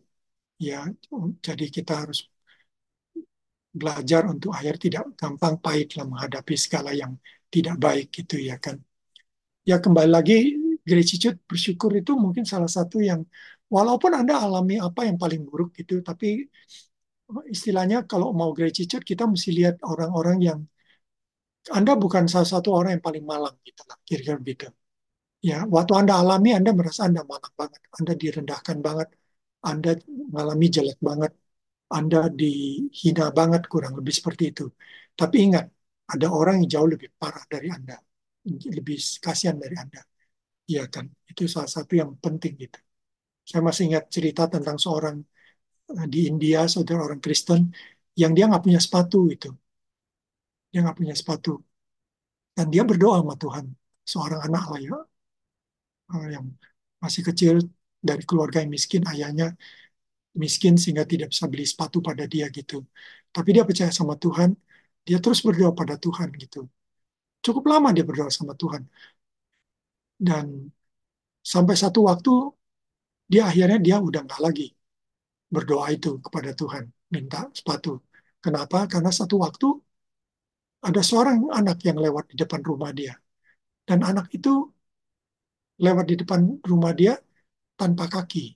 Jadi ngesot gitu, jalan ngesot dia, jalan tanpa kaki. Waktu dilihat anak itu tanpa kaki, dia langsung bersyukur, terima kasih Tuhan, walaupun aku nggak punya sepatu, aku masih punya kaki yang lengkap. Karena itu dia bilang, aku nggak mau lagi apa bersungut-sungut dan minta sepatu sama engkau Tuhan. Kalau engkau mau kasih, bersyukur, tapi kalau enggak, nggak apa-apa. Aku harus bersyukur aku masih punya kaki. Seperti itulah kadang-kadang pengalaman kita ya. Kadang-kadang kalau kita selalu melihat ke atas, melihat orang yang lebih baik, lebih enak, kita pahit. Tapi waktu kita lihat orang yang lebih susah dari kita bersyukur. Kita sadar bahwa kita masih lebih baik daripada mereka. Gitu. Di kantor juga mungkin sama. Waktu Anda melihat diri Anda, hanya melihat kepentingan Anda, melihat kenyamanan Anda, ambisi Anda, mungkin Anda pahit. Ya, kalau Anda mengalami yang buruk-buruk. Tapi waktu Anda melihat teman Anda, rekan-rekan lain yang jauh lebih buruk dari Anda, atau mengalami yang buruk dari Anda harusnya bersyukur. Anda bilang, terima kasih Tuhan, aku masih nggak ngalamin seperti itu. Gitu. Itu penting ya. Jadi kalau ditanya apa sih yang bisa, kalau ayat sih, ya kalau ayat sih itu ya, yang aku senang tuh dari kejadian 50 ayat 20 itu, bahwa Tuhan, kalau kamu mereka yang jahat, ya, jadi kita bisa bilang kamu mereka yang jahat sama aku, tapi Tuhan mereka yang baik kepada aku. Jadi aku nggak perlu pahit. Ya aku bersyukur karena Tuhan mereka itu untuk kebaikanku. Itu satu hal yang penting untuk diingat. Itu. Jadi jangan langsung pindah kerja, ya kan? Karena kalau Anda di tempat kerja sekarang mengalami kesulitan Anda tidak bisa atasi dengan baik, ya kan? Lalu Anda pindah kerja, emangnya di tempat kerja baru tidak ada masalah yang baru yang akan muncul. Kadang-kadang masalahnya bukanlah orang lain, masalahnya di kita. Kalau kitanya tidak berubah, orang lain yang kita pindah kerja juga akan melakukan hal yang sama. Atasan yang lain juga akan melakukan hal yang sama sama kita. Karena ada satu sifat kita, diri kita yang tidak disukai oleh orang lain, yang tidak disenang sama orang lain. Itu satu hal yang penting kita sadari gitu. Jadi kita yang perlu berubah. Jangan mengharapkan sekeliling kita berubah. Jangan mencari tempat-tempat yang seperti nyaman. Seperti kembali lagi saya katakan, kalau Anda udah nyaman gitu, berarti Anda udah nggak bertumbuh. Anda udah finish. Ya kan, Anda udah nggak bertumbuh, Anda nggak bisa menjadi lebih baik. Justru di tempat yang tidak nyaman, banyak kesulitan, disitulah kita bertumbuh, kita dibentuk, kita bertumbuh. Ya, no pain, no growth, dibilang gitu ya. Nggak ada rasa sakit, nggak ada pertumbuhan. Pertumbuhan itu muncul karena ada rasa sakit yang kita hadapi, lalu kita bertumbuh. Dan seterusnya saya rasa itu penting kita ingat ya. Ya, silakan. Ya, baik, Pak.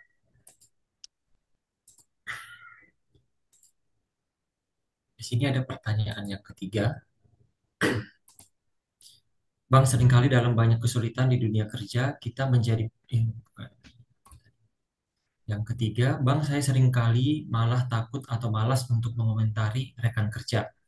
Kadang-kadang bersikap EGP atau emang gue pikirin di dunia kerja. Asal aku tidak ikut-ikutan saja melakukan hal yang tidak benar di dunia kerja.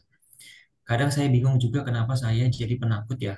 Padahal sebagai anak yang dibina, kita dituntut untuk menjadi garam dan terang dunia. Tapi menegur yang salah di dunia kerja saja saya tidak berani. Lebih baik jadi peacemaker. Tapi sesungguhnya saya sebenarnya kurang berani.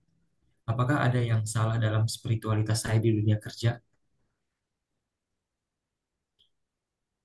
Ya, satu ayat yang sangat bagus yang jadi berkat buat saya itu di 1 Yohanes 5.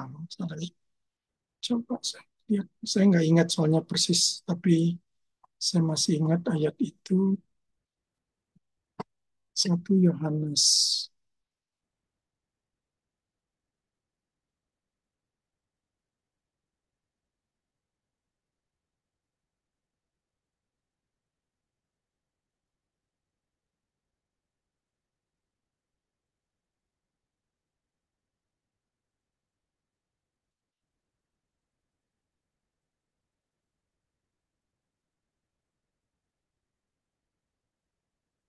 Hmm, ya mungkin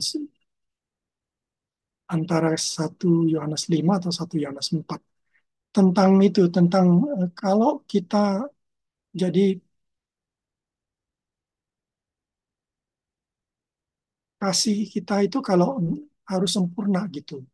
Kalau kasih kita tidak sempurna, kita takut gitu.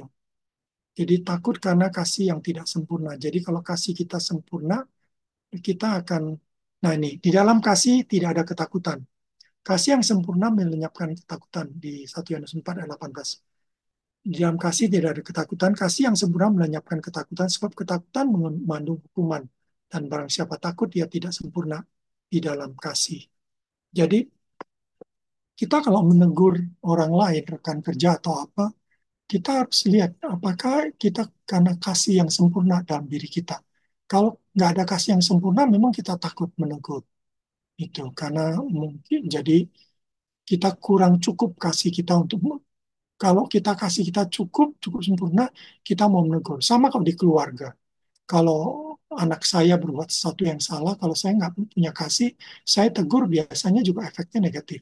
Tapi kalau saya benar mengasihi mereka, itu saya tentu akan tegur. Tapi cara negurnya pasti beda. Cara negur, jadi kadang kita menegur orang karena kita self-righteous. Kita merasa kita lebih benar, maka kita menegur dia. Itu buruk biasanya. Dan efeknya buruk biasanya juga. Orang itu juga akan merasa, ah, lu sok suci, lu sok sombong gitu ya kan. Tentu jadi reaksinya kurang baik gitu. Kedua, jadi kita menegur karena kita takut gitu ya kan. Jadi ya mungkin yang teman tadi yang sharing ini, dia takut karena kalau dia nggak tegur, dia takut dia disalahkan Tuhan gitu. Kembali lagi motivasi kita menegurkan itu karena takut kita dihukum gitu. Seperti ini dibilang. Jadi eh, ada hukuman dibilang gitu kan.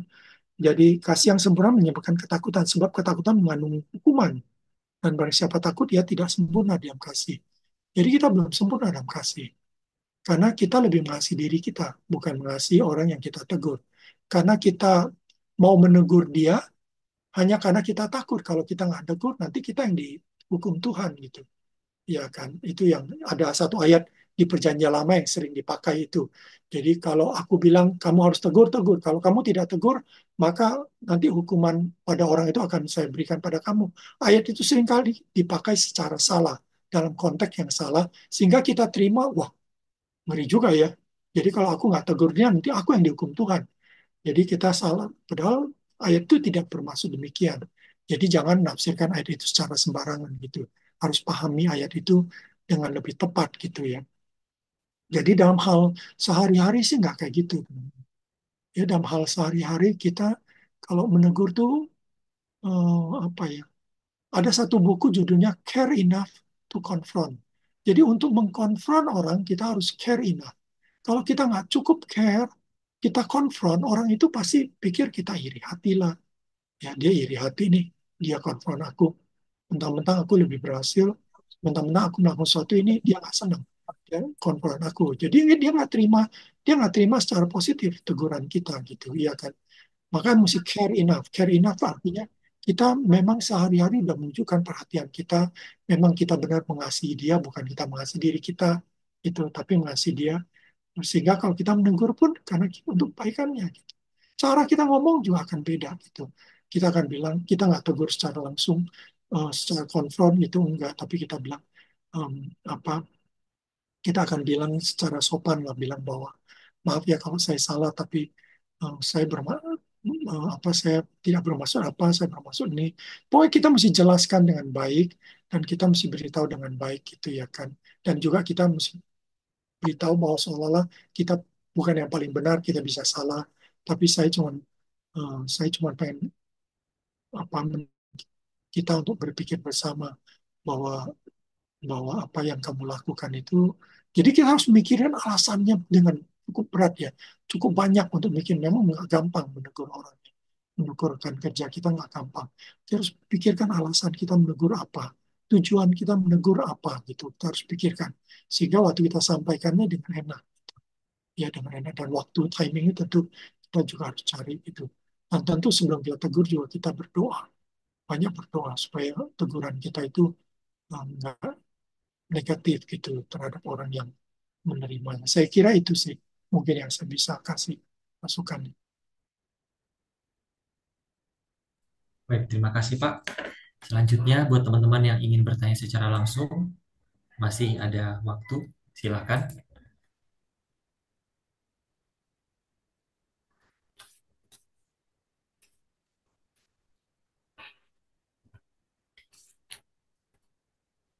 Ya, saya punya satu pertanyaan Pak. Dari pengertian spiritualitas tadi adalah yaitu relasi dengan Tuhan yang diwujudkan dalam doa, iman, takut atau hormat akan Allah, mau diampuni dan mengampuni. Eh, yang ingin saya tanyakan, mungkin bagaimana ya teladan dari Pak Tadius dalam menjalani hari-hari agar memiliki relasi dengan Tuhan yang baik. Mungkin Pak Tadius boleh sharing dari pagi hari begitu, Pak. Iya. Ya, Ya tentu tentu wujud dari relasi Tuhan biasanya kita mulai dengan doa gitu. Tapi kembali lagi kita bertanya gitu, kok zaman dulu zaman Yusuf mereka nggak gitu gitu. Ya kan baru zaman Daniel ada. Nanti di zaman Daniel uh, udah lebih advance. Mereka berdoa 3 kali dari pagi, siang, sore gitu ya kan. Mereka berdoa. Kita sekarang bahkan doanya 5 kali kali ya kan. Pagi makan, makan siang, makan malam, sebelum tidur jadi 5 kali kan. Jadi kita 5 kali berdoa. Tapi zaman-zaman dulu kan nggak kayak gitu. Zaman dulu tuh lebih ke arah mereka hatinya, pikirannya selalu tertuju pada Tuhan. Selalu mereka punya kayak koneksi sama Tuhan terus gitu. Ya kan. Jadi mungkin dengan kata lain, salah satu yang perlu kita pelajari, yang saya juga belajar, yaitu tentang Koram Deo. Bagaimana hidup di hadapan Tuhan senantiasa. Jadi kita selalu hidup di hadapan Tuhan. Kita sedang di hadapan Tuhan. Jadi waktu si Yusuf digodai sama istri majikan, tentu karena dia hidup di hadapan Tuhan, dia tahu bahwa apa yang dia lakukan itu tidak berkenan pada Tuhan. Maka dia langsung menolak itu, ya kan. Bahkan waktu diajak dia lari. Waktu dia udah nggak bisa nolak dan kata-kata, dia tolak dengan kelakuan, yaitu lari, menghindari, kira-kira begitu. Ya demikian juga kita ya. Sekarang kalau hidup saya pribadi, saya pagi ya saya tentu berdoa.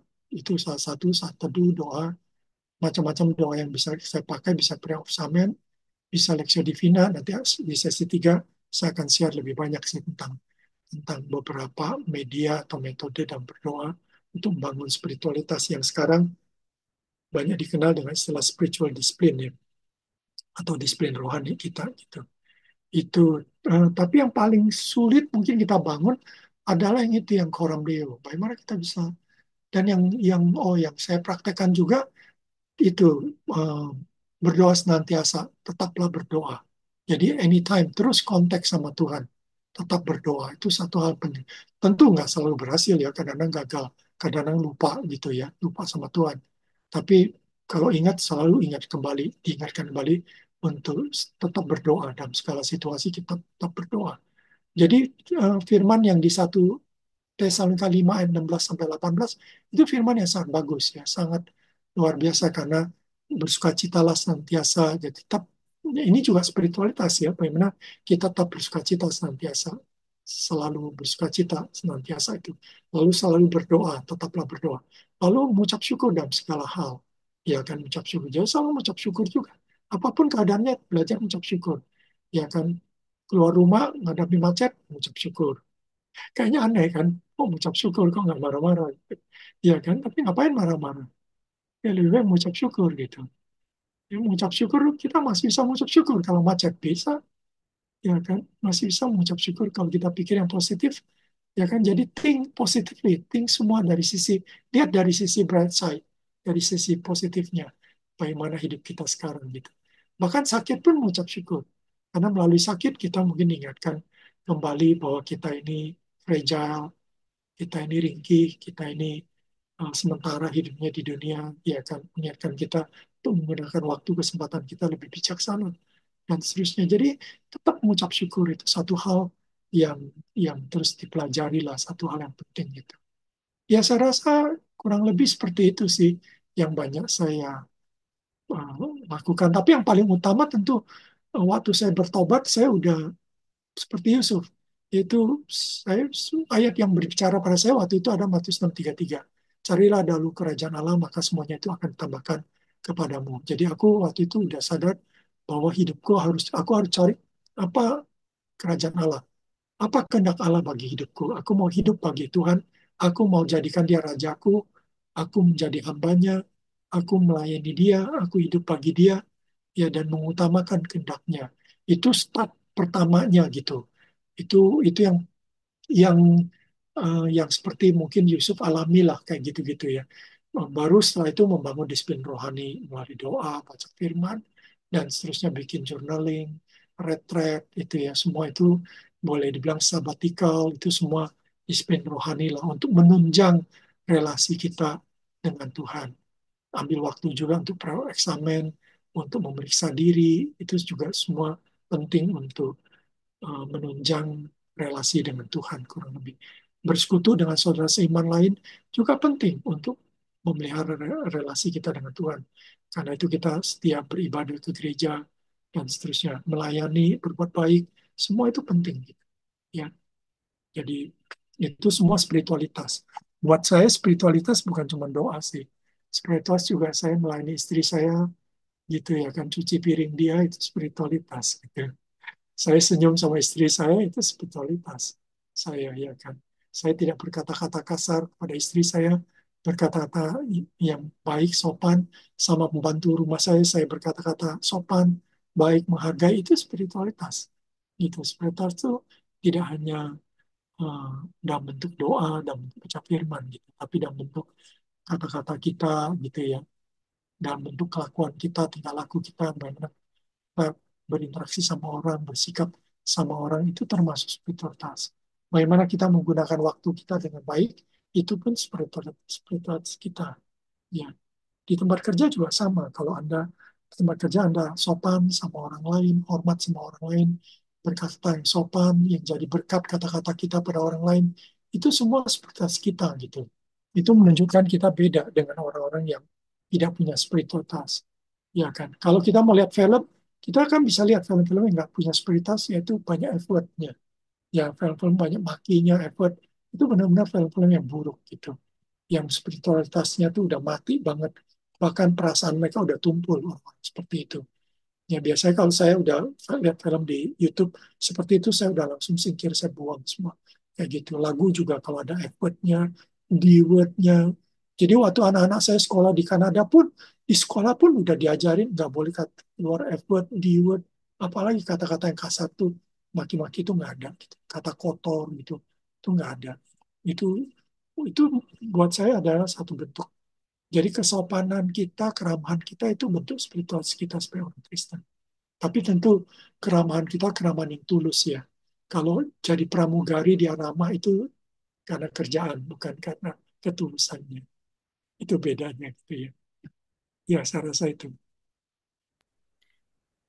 Ya, baik Pak. Terima kasih untuk jawabannya. Di sini mungkin ada pertanyaan terakhir. Selamat malam, saya ingin bertanya. Saya bekerja di sebuah perguruan tinggi swasta Kristen yang cukup mengagungkan pelayanan. Saya pernah memberi kritik dan masukan, namun tidak mendapat jawaban atau arahan yang sesuai. Bagaimana cara menyikapi pemimpin di tempat kerja yang lack in professionalism, tapi sering berdalih di balik kata melayani atau pelayan? Simpel kata, saya tidak diberi arahan, tapi diminta berdoa dan bersyukur saja. Apakah memang profesionalisme dan pelayanan tidak bisa disatukan? Terima kasih.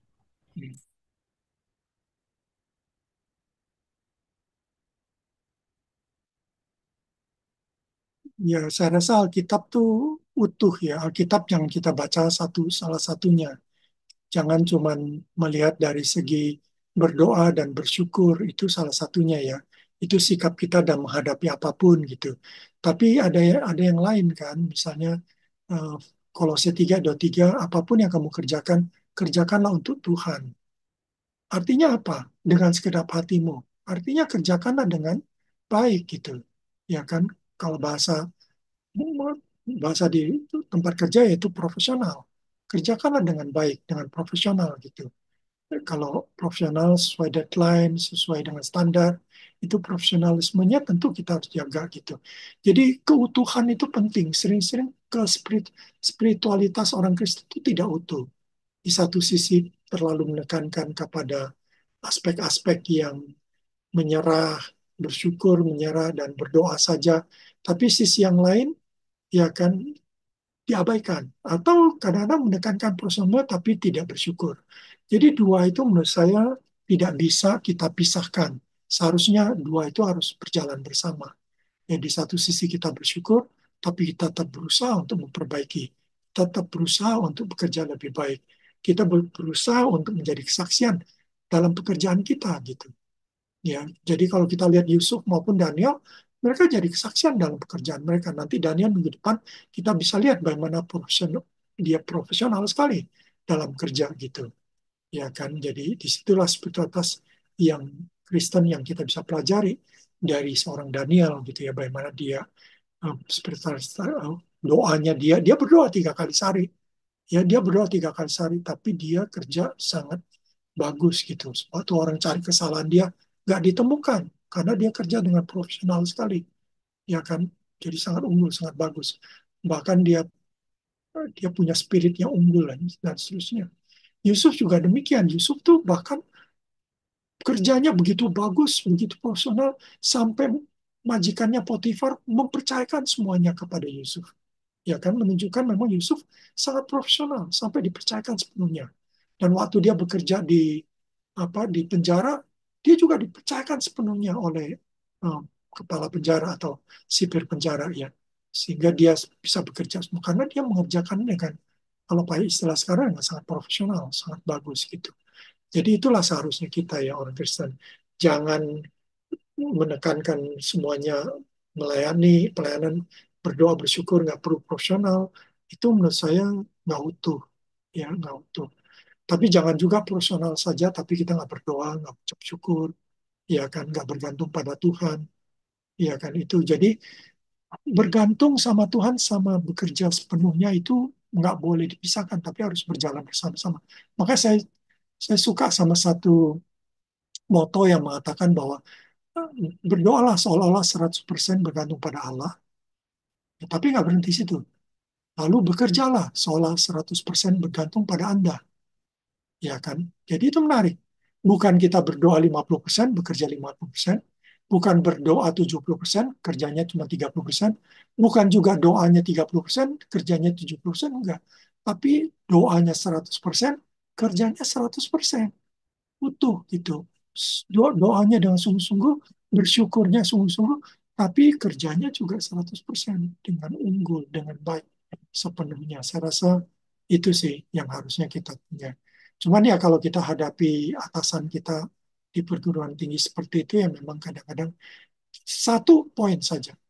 Jangan sampai mereka melemahkan kita. Jadi sekeliling kita, jadi kita tidak bekerja karena pengaruh sekeliling. Walaupun tentu pengaruh sekeliling, suasana kerja, budaya kerja itu penting. Tapi kalau Anda masuk di satu kantor di mana budaya kerja Anda itu buruk, Anda jangan menjadi sama dengan mereka. Itulah firman Tuhan mengatakan jangan serupa dengan dunia, tapi berubahlah. Berubahlah pikiranmu, akal budimu. Kamu harus berpikir beda. Nilai-nilaimu berbeda. Sikapmu harus berbeda dengan di sekelilingmu. Atasanmu orangnya seperti itu. Hanya tidak mengerjakan secara baik, secara profesional gitu ya kan. Jangan kita terpengaruh. Jangan bilang, oh ya kalau gitu ya udahlah. Aku juga akan kerjanya seadanya. Gitu. Toh bos kita bukan mereka, bos kita Tuhan. Kalau Anda tahu bahwa bos kita adalah Tuhan, kita nggak akan kerja seenak kita. Kita akan bekerja sepenuh hati kita. Kita akan bekerja sebaik mungkin.